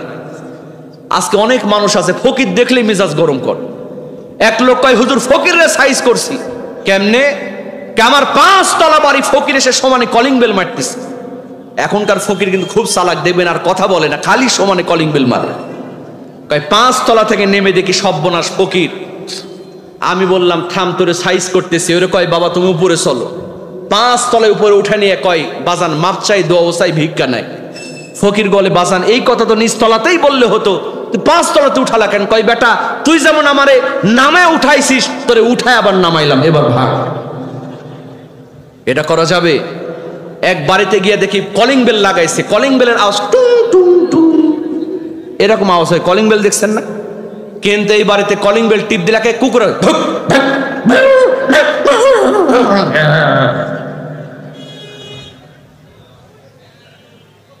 এত কলিং বেল থাকতে কুকুরের ডাক ওলা কলিং বেল নিলেন কেন? কয়, হুজুর এটা হলো ফকির মালা কলিং বেল। কি মারা? ফকির তাড়ানো কলিং বেল। বাড়ির গেটে লিখে রাখছে কুকুর হইতে সাবধান, আর ফকিরের কলিং বেলে টিপ মারে। ফকির মনে করে বাড়িতে কুকুর আছে, ওই দৌড় দিয়ে পালায়। এটা করা যাবে? কি বলেন যাবে? আল্লাহর নবীজি বলেছেন, কেউ যদি ঘোড়ার পিঠে সে ভিক্ষা চাই, তাকেও তুমি ভিক্ষা দাও, তার সঙ্গে খারাপ আচরণ করো না, কারণ আজকে তুমি ধনী, আল্লাহ পাক তোমারে ফকির বানাতে পারে কি পারে না? আনসারী সাহাবী কই, বাবা আজকে তোমারে ভিক্ষা দেব না, আগামীকাল আসো, যা চাও তাই দিব, এখন ভাগো। ওইটা কি ফকির? সঙ্গে সঙ্গে যুবক জুলাইবিব রাদিয়াল্লাহু তাআলা আনহু চোখের পানি ছেড়ে দিয়ে বলে, ও আনসারী সাহাবী, আমার চেহারা দেখে, আমার পোশাক দেখে আপনি মনে করছেন আমি ফকির, আসলেই কিন্তু আমি ফকির নয়। আমি হলাম আল্লাহর নবীজির একজন সাহাবী, বিশ্ব নবীজি আপনার মেয়ের জন্য আমাকে হবু জামাই করে আপনার বাড়িতে পাঠিয়ে দিয়েছে। ঈমান আনার কারণে আমার টাকা নাই, পয়সা নাই, এমনকি আসার সময় আমার চাচা আমার পোশাকটাও ফিরে দেয় না। আমি আসছি হবু জামাই হয়ে। আচ্ছা বলেন তো, এই কথা যখন বলেছে, আনসারী সাহাবীর মেজাজ ভালো হয়েছে না খারাপ হয়েছে? ঠাস করে দরজা লাগিয়ে দিয়েছে। অলরেডি আমাদের বাড়িতে গন্ডগোল শুরু হয়েছে, আর তুমি আসছো বিয়ে করতে। জোরে করে দরজা লাগিয়েছে। নাউজুবিল্লাহ বলবেন না? আর একটু চিৎকার দিয়ে বলেন নাউজুবিল্লাহ।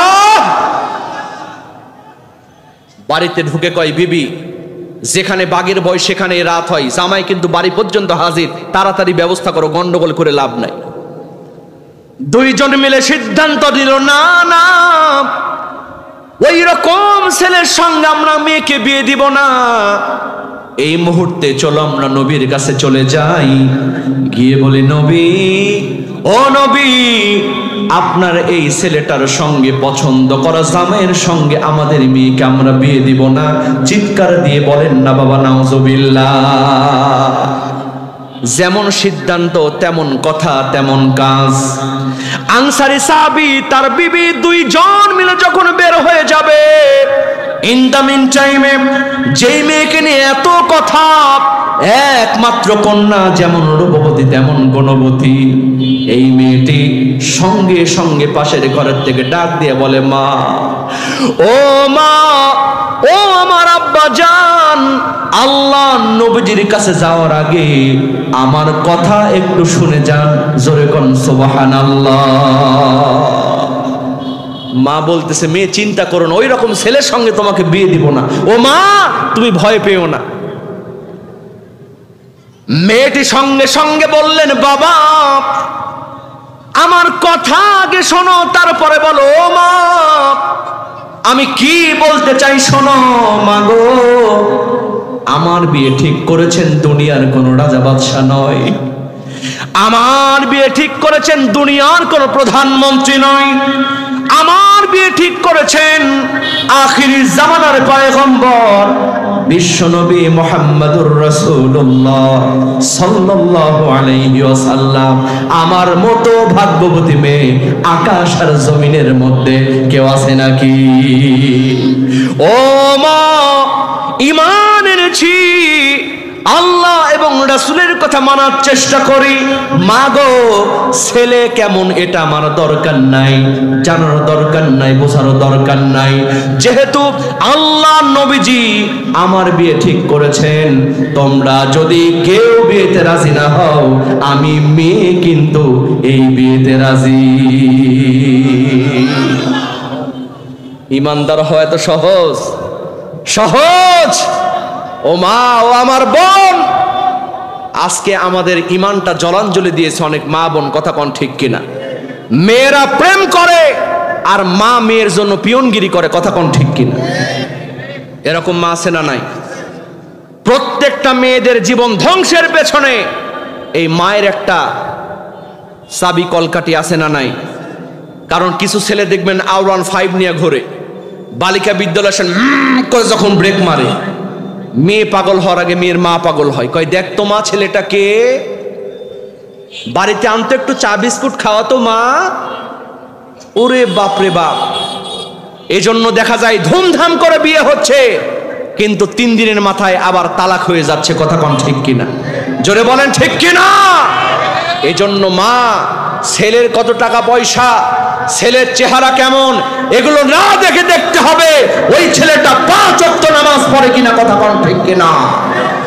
ওই ছেলেটার মধ্যে ঈমান আছে কিনা, এটা দেখে বিয়ে দিবেন। ওই পরিবারটাকে জান্নাত বানায় দিবেন কে? আরো জোরে বলেন কে? বিশ্বাস করেন মুসলমান, ঈমানদার কাকে বলে দেখেন। সঙ্গে সঙ্গে মেয়েটির মা বলে, মেয়ে তুমি যখন রাজি আমিও রাজি। আনসারী সাহাবী বললেন, আমি তো আগে থেকেই রাজি, তোমার ভয়ে আমি কিছুই বলতে পারি নাই। চলো চলো আমরা আল্লাহর নবীর কাছে যাই। কিন্তু শোনো, ওই জালাবিবকে তো ফকির বলে তাড়িয়েছি, আমাদের যাওয়ার আগে জালাবিবকে খুঁজে বের করার দরকার আছে না নাই?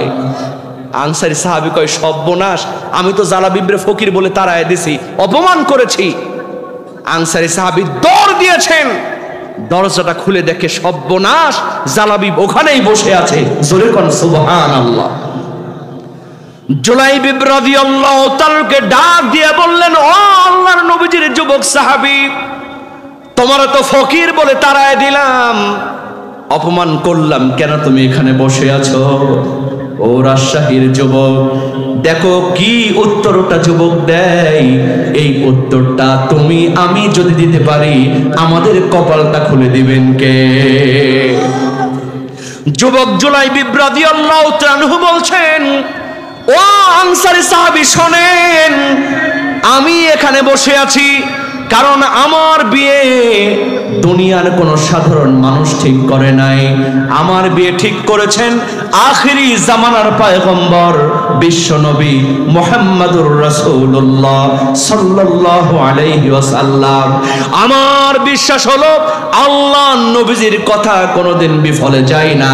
এই বিশ্বাস নিয়ে আমি জুলাইবিব এখানে বসে আছি। রহমাতুল লিল আলামিন নবী কোরআনে প্রমাণ, আশিক বিনে কে বুঝিবে আমার দয়াল নবীর শান, উম্মত বিনে কে বুঝিবে। একটু বলেন না আমার সাথে, রহমাতুল লিল আলামিন নবী কোরআনে প্রমাণ, আশিক বিনে কে বুঝিবে আমার দয়াল নবীর শান, উম্মত বিনে কে বুঝিবে আমার দয়াল নবীর। নবী আমার মদিনারি বলবো,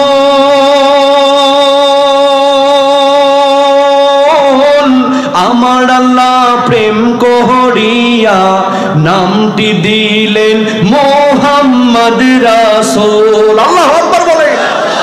নবী আমার মদিনারি বলবো, আমার আল্লাহ প্রেম করিয়া নামটি দিলেন মুহাম্মদ রাসূল। সেই নবীকে ভুল বুঝিলে, সেই নবীকে ভুল বুঝিলে থাকবে না ঈমান, আশিক বিনে কে বুঝিবে আমার দয়াল নবীর শান, উম্মত বিনে কে বুঝিবে আমার দয়াল নবীর। কষ্ট হচ্ছে? কষ্ট হচ্ছে? আনসারী সাহাবী কয়, বাবা তোমার সঙ্গে মেয়েকে বিয়ে দিব। জোরে কোন সুবহানাল্লাহ। তাড়াতাড়ি চলে যাও, জলদি করে চলে যাও, আমার মেয়ের জন্য মহারানা নিয়ে আসো। কি নিয়ে আসো? মহারানা বোঝেন? আচ্ছা, বিয়ে করেছেন কারা কারা? হাত তুলেন তো দেখি। বিয়ে করেছেন যারা হাত তুলবেন তারা, দেখি তো হাত তুলেন তো বাজার। এই দেখেন তো, বিয়ে করার পরে হাত তুলে নাকি? মনে করবেন যে আর একটা বিয়ে করা, জাকিরেরও আর একটা বিয়ে দেওয়া লাগবে, সমস্যা না। জি, হাত নামান, আল্লাহ কবুল করুক, বলে না আমি। এবার বলেন তো, আল্লাহকে সাক্ষী রেখে হুজুর ওই বাসর ঘরে ঢুকার আগেই আমি মহারণা সম্পূর্ণ পরিশোধ করেছি, এরকম কি আছেন? হাত তুলে। মাশাআল্লাহ, আল্লাহু আকবার বলেন। অনেকে দিয়েছেন আস্তে আস্তে, বাকি কথা কোন ঠিক কিনা। কিন্তু এখনকার যুবকেরা খুব চালাক, বাসর ঘরে ঢুকার পরে কয়, বিবি তোমার টাকা মানে তো আমারই টাকা। 3 লাখ টাকা দেন মোহর, 300 টাকা একটা নাক ফুল কিনে মুখে রুমাল দিয়ে দেখেন যায়। বাসর ঘরে ঢুকায়, বিবি তোমার টাকা মানে তো আমারই টাকা, আমার সম্পদ তোমারই সম্পদ। আল্লাহর ওয়াস্তে বাকিটা মাফ করে দাও। বাসর ঘরে বউ কি করবে, কয় যাও আল্লাহর ওয়াস্তে মাফ করে দিলাম। এটা করা যাবে? কি বলেন যাবে? ওয়াতুন নিসা সাদাকাতিহিন্না নিহলা, নামাজ পড়া যেমন ফরজ, মোহরানা পরিশোধ করা তেমনি ফরজ। কথা কোন ঠিক কিনা? যারা দেন নাই কিস্তি আকারে হলেও দিয়ে দিবেন। রাজি আছেন তো ইনশাআল্লাহ? এই মন খারাপ করলে নাকি মুরব্বী? দেওয়া লাগবে বাজান, উপায় নাই।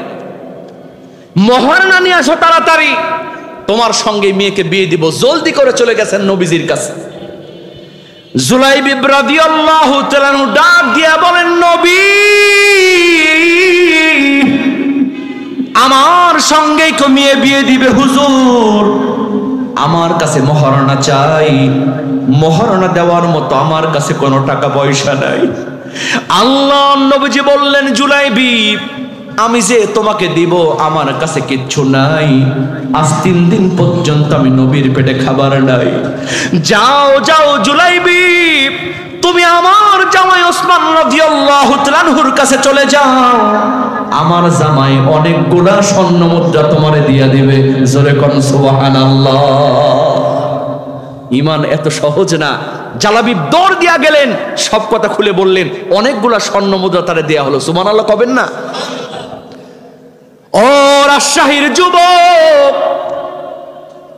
এই যুবক জালাবিব টাকা পয়সা নিয়ে মদিনার বাজারে চলে গেলেন। মার্কেটিং করতেছেন, শাড়ি কিনতেছেন, গয়না কিনতেছেন। ও আমার মায়েরা, বোনেরা, আমার যুবক ভাইয়েরা, একটু দিলটা দিয়ে ওয়াজটা বোঝার চেষ্টা করেন কেমন ঈমান আনা লাগবে। বিয়ের কেনাকাটা করতেছেন, শাড়ি কিনতেছেন, গয়না কিনতেছেন। ইন দা মিন টাইমে মদিনার অলিগলি দিয়া কে যেন ডাক দিয়া যায়, জিহাদ জিহাদ জিহাদ ফি সাবিলিল্লাহ, আল্লাহর রাস্তায় জিহাদের ডাক এসেছে। ও যুবক, তোমরা ঘরের মধ্যে বসে থেকো না। এই যুবক জালাবিব চিন্তা করেন, ইন্নাল্লাহা আশতারা মিনাল মুমিনিনা আনফুসাহুম ওয়া আমওয়ালাহুম বিআন্না লাহুমুল জান্নাহ, আল্লাহ পাক জান্নাতের বিনিময়ে আমাদের জান এবং মালকে ক্রয় করে নিয়েছেন। সুতরাং এই দুনিয়াতে আমি একজন যুবক, আমার জন্য তো বিয়ে করা জরুরি নয়, আমার জন্য এখন দিন কায়েম করা জরুরি। কথা কোন ঠিক কিনা? এই যুবকটা ওই শাড়ি গয়না সব মদিনার বাজারে ফেরত দিয়া ওই মদিনার বাজার থেকে একটা লম্বা তরবারি ক্রয় করে নিয়া জিহাদের ময়দানে ঝাঁপায়া পড়েছে। যুদ্ধ শেষ হয়ে গেল। সংক্ষিপ্ত করে বলার চেষ্টা করেছি। যুদ্ধ যখন শেষ হয়ে গেল, মুসলিম মুজাহিদরা তারা তরবারি নিয়া তারা আল্লাহর শুকরিয়া জ্ঞাপন করছেন, কিন্তু সবাই তন্ন তন্ন করে জুলাইবিবরে খুঁজতেছেন। জুলাইবিবের জন্য বিয়ের অনুষ্ঠান রেডি। কোথায় গেল জুলাইবিব? কোথায় গেল জুলাইবিব? তন্ন তন্ন করে খুঁজতেছেন, কোথাও জুলাইবিবকে দেখা যায় না।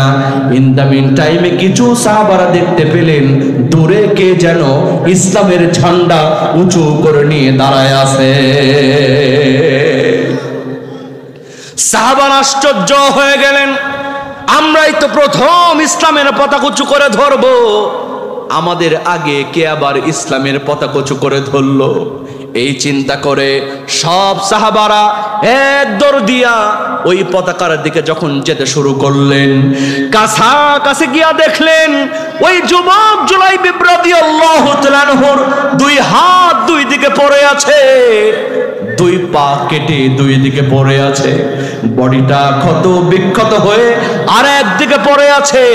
লক্ষ্য করে দেখা গেল ওই যুবক জালাবিব আল্লাহর নবীজির সেই যে ইসলামের ঝান্ডা, কালিমার ঝান্ডা কামড় দিয়া নিয়া দাঁড় করিয়ে রেখেছে।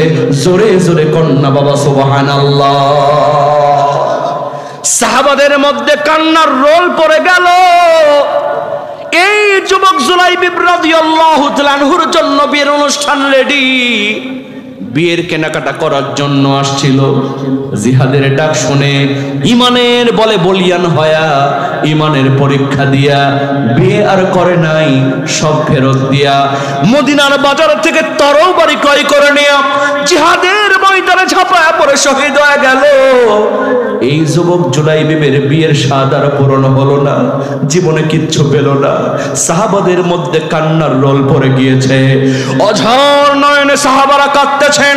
এমন সময় আল্লাহর নবী, বিশ্ব নবী মুহাম্মদুর রাসূলুল্লাহ সাল্লাল্লাহু আলাইহি ওয়াসাল্লাম ওই জালাবিবের লাশের পাশে আসলেন, তার কাটা মস্তকের সামনে হাঁটু গেড়ে বসলেন। আল্লাহর নবীজি ওই জুলাইবিবের দিকে তাকায়া মুচকি মুচকি হাসতে আরম্ভ করে দিলেন। সাহাবারা আশ্চর্য হয়ে গেলেন। সাহাবারা বললেন, ইয়া রাসূলুল্লাহ, ইয়া হাবিবাল্লাহ, নবী গো, আমরা তো জুলাইবিবের জন্য কাঁদতেছি, বিয়ের বাজার করতে এসে জিহাদের ময়দানে শহীদ হয়েছে। ও নবী, কেন আপনি জুলাইবিবের দিকে তাকায় হাসেন? আল্লাহ নবীজি বলছেন, সাহাবীরা, আমি যা জানি তোমরা তা জানো না, আমি যা দেখি তোমরা তা দেখো না। জোরে কোন সুবহানাল্লাহ। এই মুহূর্তে আমি লক্ষ্য করে দেখলাম, এই যুবক জালাবিবের জন্য আল্লাহ পাক জান্নাতের মধ্যে জান্নাতি হুরের সঙ্গে বিয়ের ব্যবস্থা করে দিয়েছে। আর সাহাবারা শোনো, এই যুবক জুলাইবিব রাদিয়াল্লাহু তাআলা আনহুর ঈমানটা এত পাকা হয়ে গিয়েছে, ঈমানের বলে বলিয়ান এত বেশি হয়েছেন, আল্লাহ পাক এত বেশি পছন্দ করেছেন। এই মুহূর্তে আমি শুধু রাসূল নই, ওই জুলাইবিবের দিকে তাকায়া আমার আল্লাহ পাক হেসে দিয়েছে। আর একটু চিৎকার দিয়ে কোন সুবহানাল্লাহ। এইরকম ঈমান যদি আপনি আনতে পারেন, আল্লাহ বলছেন ওয়া আমানা, তওবা করার পরে এরকম শক্ত ঈমান যদি কেউ আনতে পারে, ফাউলাইকা ইউবাদদিলুল্লাহু সাইয়্যাতিহিম হাসানাত, আমি তার সমস্ত গুনাহ নেকি দ্বারা পরিবর্তন করে দেব। জোরে কোন সুবহানাল্লাহ। শেষ কথা বলেছেন আর একটা, শুনতে রাজি আছেন না? শেষ করব আর একটা মাত্র। বাজান, কেউ উঠবেন না, এখানে একটা পরীক্ষা দেওয়ার দরকার আছে না নাই বলেন তো? এই মাহফিলটা জীবনের শেষ মাহফিল হয়ে যেতে পারে কি পারে না? পারে না। একটা মাত্র আমলের কথা বলবো। কয়টা আমল শেষ হয়েছে বলেন তো? কয়টা? তওবা করা, আর একটা কি? ঈমান আনা। এরপরে আর একটা আছে ওয়া আমিলা আমালান সলিহা। শুধু ঈমান আনলে হবে না, সৎ কাজ করার দরকার আছে না নাই? সৎ কাজ হলো আপনার সামনে যখন যে পরিস্থিতি আসবে সেটা আল্লাহর সন্তুষ্টির জন্য করা, এটাই হলো সৎ কাজ। কথা কোন ঠিক কিনা? বাজান, মসজিদ থেকে আজান হচ্ছে, আপনি নামাজের জন্য বের হয়েছেন, দেখছেন একটা ছোট্ট বাচ্চা পানিতে পড়ে গেছে, হাবুডুবু খাচ্ছে, বলেন তো ওই মুহূর্তে নামাজ পড়া জরুরি না ওই সন্তানকে বাঁচানো জরুরি? আমার কথা কি বুঝতেছেন আপনারা? মাসালা কি, আপনি কি নামাজে যাবেন না সন্তানকে বাঁচাবেন? তার মানে বিশ্বাস করেন মুসলমান, বর্তমানে এমন একটা পরিস্থিতি চলে আসছে, ঈমান বাঁচানো কঠিন হয়ে গেছে, কারণ ওই সংসদের মধ্যে কোরআন নাই। কথা কোন ঠিক কিনা? জোরে বলেন ঠিক কিনা? ডক্টর মিজানুর আজহারী সাহেব বললেন, তিনি এক সুন্দর কথা বলে ভাইরাল হয়েছিলেন, যে এক দল খেয়েছে আর একটা দল খাওয়ার জন্য বসে আছে। এই কথা শোনার সঙ্গে সঙ্গে অনেকের চুলকানি শুরু হয়ে গেল। বলেন তো, তিনি কি কোনো দলের কথা উল্লেখ করেছেন? তিনি তো সত্যই বলেছেন উলাইকা হিজবুল্লাহ, একটা হলো আল্লাহর দল, উলাইকা হিজবুশ শাইতান, আর একটা হলো শয়তানের দল। কথা কোন ঠিক কিনা? আচ্ছা বলেন তো বাজান, আল্লাহর দলের মধ্যে কি বিএনপি নাই? আল্লাহর দলের মধ্যে কি জামাত ইসলাম নাই? যারাই আল্লাহকে সামনে রেখে আল্লাহর সন্তুষ্টির জন্য রাজনীতি করে, এটাই তো আল্লাহর দল। কথা কোন ঠিক কিনা? কিন্তু একটা দল থাকবে, তারা কিন্তু কোনো সময় কোরআন চাইবে না, তারা মারিং কাটিং এর সঙ্গে জড়িত থাকবে। বলেন তো, এটা কি মিজানুর আজহারী সাহেবের কথা না এটা কোরআনের কথা? কিন্তু অনেকের চুলকানি শুরু হয়ে গেল। বাজান, এই মুহূর্তে আমাদের সৎ কাজ হলো, সব দেখা শেষ, আগামীর বাংলাদেশ হবে কোরআনের বাংলাদেশ। এই আইনটা যেন পাস হয়, এর জন্য কাজ করা, এই কোরআনটা যেন সংসদে যায়, এটার জন্য কাজ করা হলো ওয়া আমিলা আমালান সলিহা। এই মুহূর্তে আমাদের সবচেয়ে বড় সৎ কাজ। কথা কোন ঠিক কিনা? এই বাজান কথা কোন। বিয়ের সময় আমাদের বড় ভাই ওখানে কেন, আপনি সামনে আসেন। আমার ওস্তাদুল্লাহ আমার মনোয়ার হোসেন ভাই, তিনি কিন্তু শুধু শিল্পী না, কারি না, তিনার আরেকটা পরিচয় আছে কাজী সাহেব। কথা কোন ঠিক কিনা? কেউ যদি কারো বিয়ে দেয়, মনোয়ার ভাইকে আগেই ফোন করবে যে ভাই একটু তাড়াতাড়ি রেজিস্ট্রি কিভাবে করা লাগবে ওইটার খাতাটা ব্যবস্থা করেন, খাতাতে না ওঠা পর্যন্ত বিয়ে কিন্তু কমপ্লিট হবে না। কথা কোন ঠিক কিনা? আজ থেকে এই যে আমাদের জাহাঙ্গীর স্যার, তিনি যখন বিয়ে করছিলেন এত কি কাবিন নামা ছিল? কিন্তু এখন একটা রিক্সা চালক হলেও কবে না রেজিস্ট্রি আগে করা লাগবে। কথা কোন ঠিক কিনা? কারণ এই বিয়ে যে রেজিস্ট্রি করা লাগবে এই আইনটা হয়েছে সংসদ থেকে। কথা কোন ঠিক কিনা? এজন্য বুঝে হোক না বুঝে হোক সবাই কয় কাজী সাহেব কই, আগে আপনার রেজিস্ট্রি খাতা কই, ওইটা আগে নিয়ে আসেন। ঠিক তেমনি ভাবে যদি হুজুর ওয়াজ করার সময় নামাজের এত ফজিলত বললেন, নামাজ ধরলেন না, কিন্তু সংসদ থেকে যদি নামাজের আইন পাশ হয়ে যেত, বিশ্বাস করেন আজান হচ্ছে একজন যুবক চায়ের স্টলে আড্ডা দিতে পারতো না। কথা কোন ঠিক কিনা? কিন্তু এক শ্রেণীর নেতারা কয় যে কোরআন সব জায়গায় থাকবে, শুধু সংসদে পাশ হতে পারবে না। কারণ ওরা জানে আইন পাশ হলে ওই সূরার আয়াত দিয়া ওয়াসারিকু ওয়াসারিকাতু ফাকতাউ আইদিয়াহুমা, ওই আয়াত দিয়া ওই নেতার হাত আগে কাটা পড়বে। কথা কোন ঠিক কিনা? এত সহজ বাজান। দেখেন সব ভালো সবাই কিন্তু চায় না, সব ভালো সবাই চায়, সব ভালো সবাই চায়। কোরআন ভালো জিনিস সবাই জানে, চুমা খায়, বুকে জড়ায় ধরে, কিন্তু সংসদের মধ্যে চায় না। কারণ ওই যে অন্ধ যুবকের বিয়ের সময় বিয়ে হয় না। অন্ধ মানুষকে কেউ বিয়ে করতে চায়? মুরব্বীরা চিন্তা করলো অন্ধ মানুষ, তার তো একটা মন আছে। খুঁজতে খুঁজতে একটা মেয়ে পাওয়া গেল, বেটে কুৎসিত কদাকার চেহারা, মেয়েটারও চেহারা ভালো না, কেউ বিয়ে করতে চায় না। মুরব্বীরা চিন্তা করলো অন্ধের কাছে কালাও যা ধলাও তা। কথা কোন ঠিক কিনা? অন্ধের সাথে বিয়ে দেওয়া হলো। ওই অন্ধের সাথে কালো মেয়েটার বিয়ে হয়েছে, 3 বছর সংসার করেছে, সমস্যা নাই।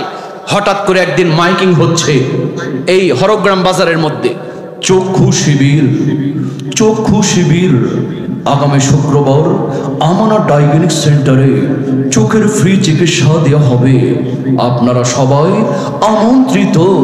চক্ষু শিবির, চক্ষু শিবির। এরকম মাইকিং মাঝে মধ্যে হয় কি হয় না? এই অন্ধ যুবক এই মাইকিং শোনার পরে বাড়িতে এসে বিবিরে ডাক দিয়ে বলে, প্রাণের বিবি, এতদিন পর্যন্ত চোখের ভালো চিকিৎসা করাতে পারি নাই, আগামী শুক্রবার আমানা ডায়াগনস্টিক সেন্টারে ঢাকা থেকে চোখের বড় বড় ডাক্তার আসবে, ফ্রি চিকিৎসা করাবে, আমার চোখটা আমি দেখাবো, আল্লাহর ওয়াস্তে আমার চোখটা ভালো হতেও পারে। আমার বন্ধুগণ বলেন তো, এই কথা যখন তার কালো বউরে বলছে, ওর কালো বউ খুশি না বেজার? খুশি। বউ বেজার। বউ চিন্তা করো সর্বনাশ, চোখ ভালো হবে এটা ভালো কথা, কিন্তু চোখ যদি ভালো হয় আর বাড়িতে এসে আমার বেটে কুৎসিত কদাকার চেহারা যদি একবার দেখে, এই বাড়ি সব থাকবে, শুধু আমি তালাক হয়ে চলে যাব। বউ দোয়া করতে, আল্লাহ গো আমার স্বামীর চোখ যেন জীবনে ভালো না হয়। এদেশের সব নেতাগুলি জানে কোরআনটা ভালো জিনিস, কিন্তু কোরআনের আইন যদি পাশ হয়ে যায় জনগণের চোখ খুলে যাবে। তখন তার গম চুরি করা যাবে না, রডের জায়গায় বাঁশ দেওয়া যাবে না, চকির নিচে তেলের খনি বানানো যাবে না, চাউলের খনি বানানো যাবে না। ওয়াসারিকু ওয়াসারিকাতু ফাকতাউ আইদিয়াহুমা, ওই আয়াত দ্বারা নেতার হাত আগে কাটা পড়বে। কথা কোন ঠিক কিনা? এই জন্য সব জায়গায় কোরআন চাই, কিন্তু সংসদে কোরআন চাই না। কথা কোন ঠিক কিনা? এই জন্য মুসলমান আমাদেরকে খেয়াল রাখতে হবে, ওয়া আমিলা আমালান সালিহা, এই সৎ কাজ করার জন্য আগামী নির্বাচনে যেন এই কোরআনের আইন সংসদে পাশ হয়ে যায়। আমি বলছি না জামাতকে ভোট দিতে হবে, আমি বলছি না বিএনপিকে ভোট দিতে হবে, এমন একটা দল আমরা চাই যারা কোরআনের আইন দিয়া সংসদ পরিচালনা করবে।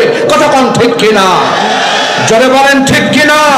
ও মুসলমান, এই কোরআনের আইন বাংলাদেশে চালু করার জন্য, সংসদে পাশ করার জন্য, ওয়া আমিলা আমালান সালিহা, ঈমানের পরীক্ষা দেওয়ার জন্য কারা কারা রাজি আছো? তো হাত তুলে আল্লাহকে দেখায় দাও।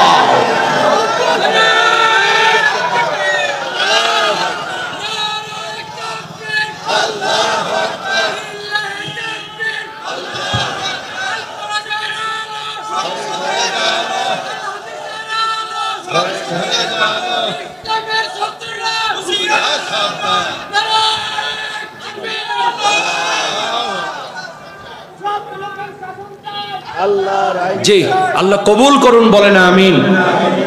আমার কথায় কষ্ট পেলেন? আমার কথা হলো, যে যে দল করেন, কিন্তু আমাদের প্রথম পরিচয় আমরা হলাম মুসলমান। কথা কোন ঠিক কিনা? নাস্তিকদেরকে আমরা চাই না।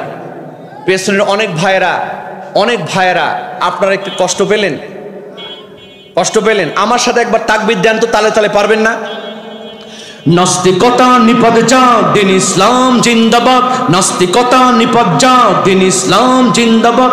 কোটি প্রাণে একই আওয়াজ, খোদাদ্রোহী ছাড় পাবে না, এই বাংলায় ঠাঁই হবে না। মুসলমানরা জেগেছে আর, ও জোর কদমে সামনে চলো, বজ্রকণ্ঠে আওয়াজ তুলো, সবার মুখে একই তালে দাও না স্লোগান, নারে তাকবীর, নারে তাকবীর। আল কোরআনের আলো সংসদে জালো, ইসলামের জন্য দেশের হয়েছে জন্ম, ইসলামের বিরুদ্ধে গেলে দেশ হবে ভিন্ন। ঠিক কিনা বলো?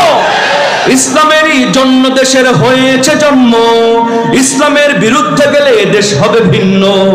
ইসলামের বিরুদ্ধে যারা নিয়েছে অবস্থান, এই বাংলায় ঠাঁই হবে না। যাও হিন্দুস্তান, যাও হিন্দুস্তান, যাও হিন্দুস্তান।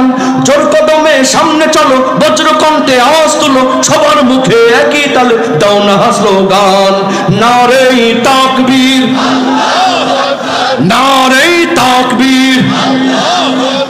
দুনিয়ার মুসলিম, বিএনপি, জামাত ইসলাম, আহলে হাদিস, হানাফি। বাবাজান, এখন আর আওয়াজ দিলেন না যে? কি আহলে হাদিস হানাফি কি এক হবে না? এক হবে না? এখন আর নাভির নিচে হাত আর বুকে হাত, কে জোরে আমিন, আস্তে আমিন, এটা এখন দেখার সময় নয়। কথা কোন ঠিক কিনা? এক মুসল্লি নাভির নিচে হাত বাঁধে, আর এক মুসল্লি নাভির উপরে হাত বাঁধে, দুই ইমামের কাছে ফতোয়া নিতে গেছে। ইমাম সাহেব সেই গন্ডগোল লাগছে, একজন কয় নাভির নিচে, আর একজন কয় বুকের উপরে, দুইজন লাগছে মারামারি। পাশের থেকে ওই মারামারি দেখে মুসল্লি কয় আল্লাহু আকবার। কোথায় কোথায়? দুই ইমাম ঝগড়া থামে গায়ে মিয়া, এত হাদিস পড়লাম, এত মাযহাব মানলাম, নাভির নিচে দেখলাম, উপরে দেখলাম, হাত ছাড়াও পেলাম, কপালের মধ্যে হাত বাঁধে, এই ফতোয়া তোমারে কে দিল? মুসল্লি কয় তোমরা হুজুররা কামড়া কামড়ি লাগছো, তোমাদের কামড়া কামড়ি দেখে মনে হলো নাভির নিচেও সমস্যা নাই, বুকের উপরেও সমস্যা নাই, আসল সমস্যা হলো আমাদের কপালে। আমরা হলাম কপাল পোড়া মুসলমান। কথা কোন ঠিক কিনা? বিশ্বাস করেন মুসলমান, আমার কথাই কেউ কষ্ট নিবেন না, কথাই কেউ কষ্ট নিবেন না। জোরে আমিন, আস্তে আমিন, হাত নিচে না উপরে, তারাবি 8 টাকা, 20 টাকা। নাস্তিক মুরতাদরা কি এগুলো দেখে না? নাস্তিক মুরতাদরা দেখে মুসলমানরা তাদেরকে মারা হচ্ছে কিনা। কথা কোন ঠিক কিনা? ওরা কিন্তু মুসলমানের বিরুদ্ধে কথা বলে, আর আমরা আজকে কে আহলে হাদিস, কে হানাফি, এগুলো নিয়ে আমরা মাতামাতি করছি। এটা করা যাবে? আমাদেরকে এক হওয়ার দরকার আছে না নাই? ربنا ظلمنا أنفسنا وإن لم تغفر لنا وترحمنا لنكونن من الخاسرين।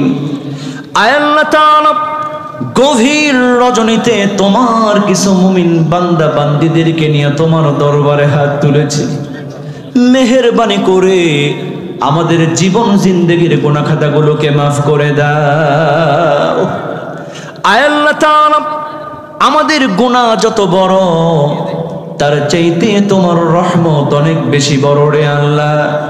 গুনার দিকে নজর দিও না,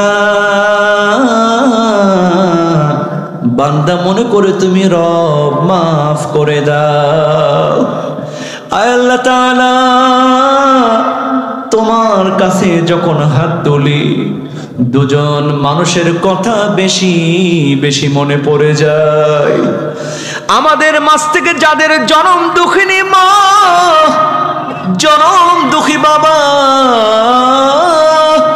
অন্ধকার কবরে কবরবাসী হয়ে গেছে, আয় আল্লাহ তাআলা, এই মাহফিলের ওসিলায়, দানের ওসিলায় মা বাবার কবরখানাকে তুমি জান্নাতের টুকরা বানায়া দাও। আয় আল্লাহ তাআলা, আজকে বড় বেশি মায়ের কথা মনে পড়ছে। কতদিন হয়ে গেল মায়ের মুখটা দেখি না। যেই মা কত কষ্টর আমাকে লালন পালন করেছেন, আমার মা আমাকে নিয়ে কত কষ্ট সহ্য করেছেন। আমি যখন মায়ের পেটের মধ্যে ছিলাম, হাঁটু দিয়া মাথা দিয়ে আমার কলিজার মধ্যে আঘাত দিয়েছি। মা ঘুমাতে পারে নাই। আমি যখন পৃথিবীতে ভূমিষ্ঠ হয়েছি, আমার মুখের দিকে তাকায় মা প্রসব বেদনার কষ্ট মুহূর্তের মধ্যে ভুলে গিয়েছে। ওরে প্রসবের কি ব্যথা মা জানে সে কথা, মরিয়াও যেন মায়ের মরণ হইল না, মায়ের মরণ হইল না। মায়ের ধরিয়া জঠরে কত কষ্ট করে, ধরিয়া জঠরে মায়ের ধরিয়া জঠরে কত কষ্ট করে 10 মাস 10 দিন পরে পেল বেদনা। এমন দরদি ভবে কেউ হবে না আমার মা, মা গো। আল্লাহ তাআলা সেই জনম দুঃখিনী মা যার কবর চলে গেল, মায়ের কবরখানাকে তুমি জান্নাতের টুকরা বানায়া দাও। রব্বুল আলামিন আমাদের সঙ্গে এমন যুবক হাত তুলেছেন, বাড়িতে গিয়া দেখবে আব্বা যেই জায়নামাজে নামাজ আদায় করতেন, সেই জায়নামাজটা আগের মতোই পড়ে আছে। আব্বা যেই লাঠি ব্যবহার করতেন, সেই লাঠিটা আগের মতোই পড়ে আছে। কিন্তু বাড়িতে গিয়া আব্বা বলে ডাকার মতো আর কেউ নাই।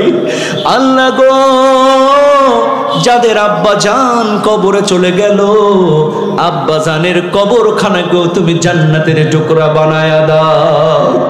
আয় আল্লাহ তাআলা, এছাড়াও যাদের দাদা দাদি, নানা নানি, সন্তান সন্ততি, আত্মীয় স্বজন, ভাই বোন অন্ধকার কবরে কবরবাসী হয়ে গেছে, সকলের কবরখানাকেও তুমি জান্নাতের টুকরা বানায়া দাও।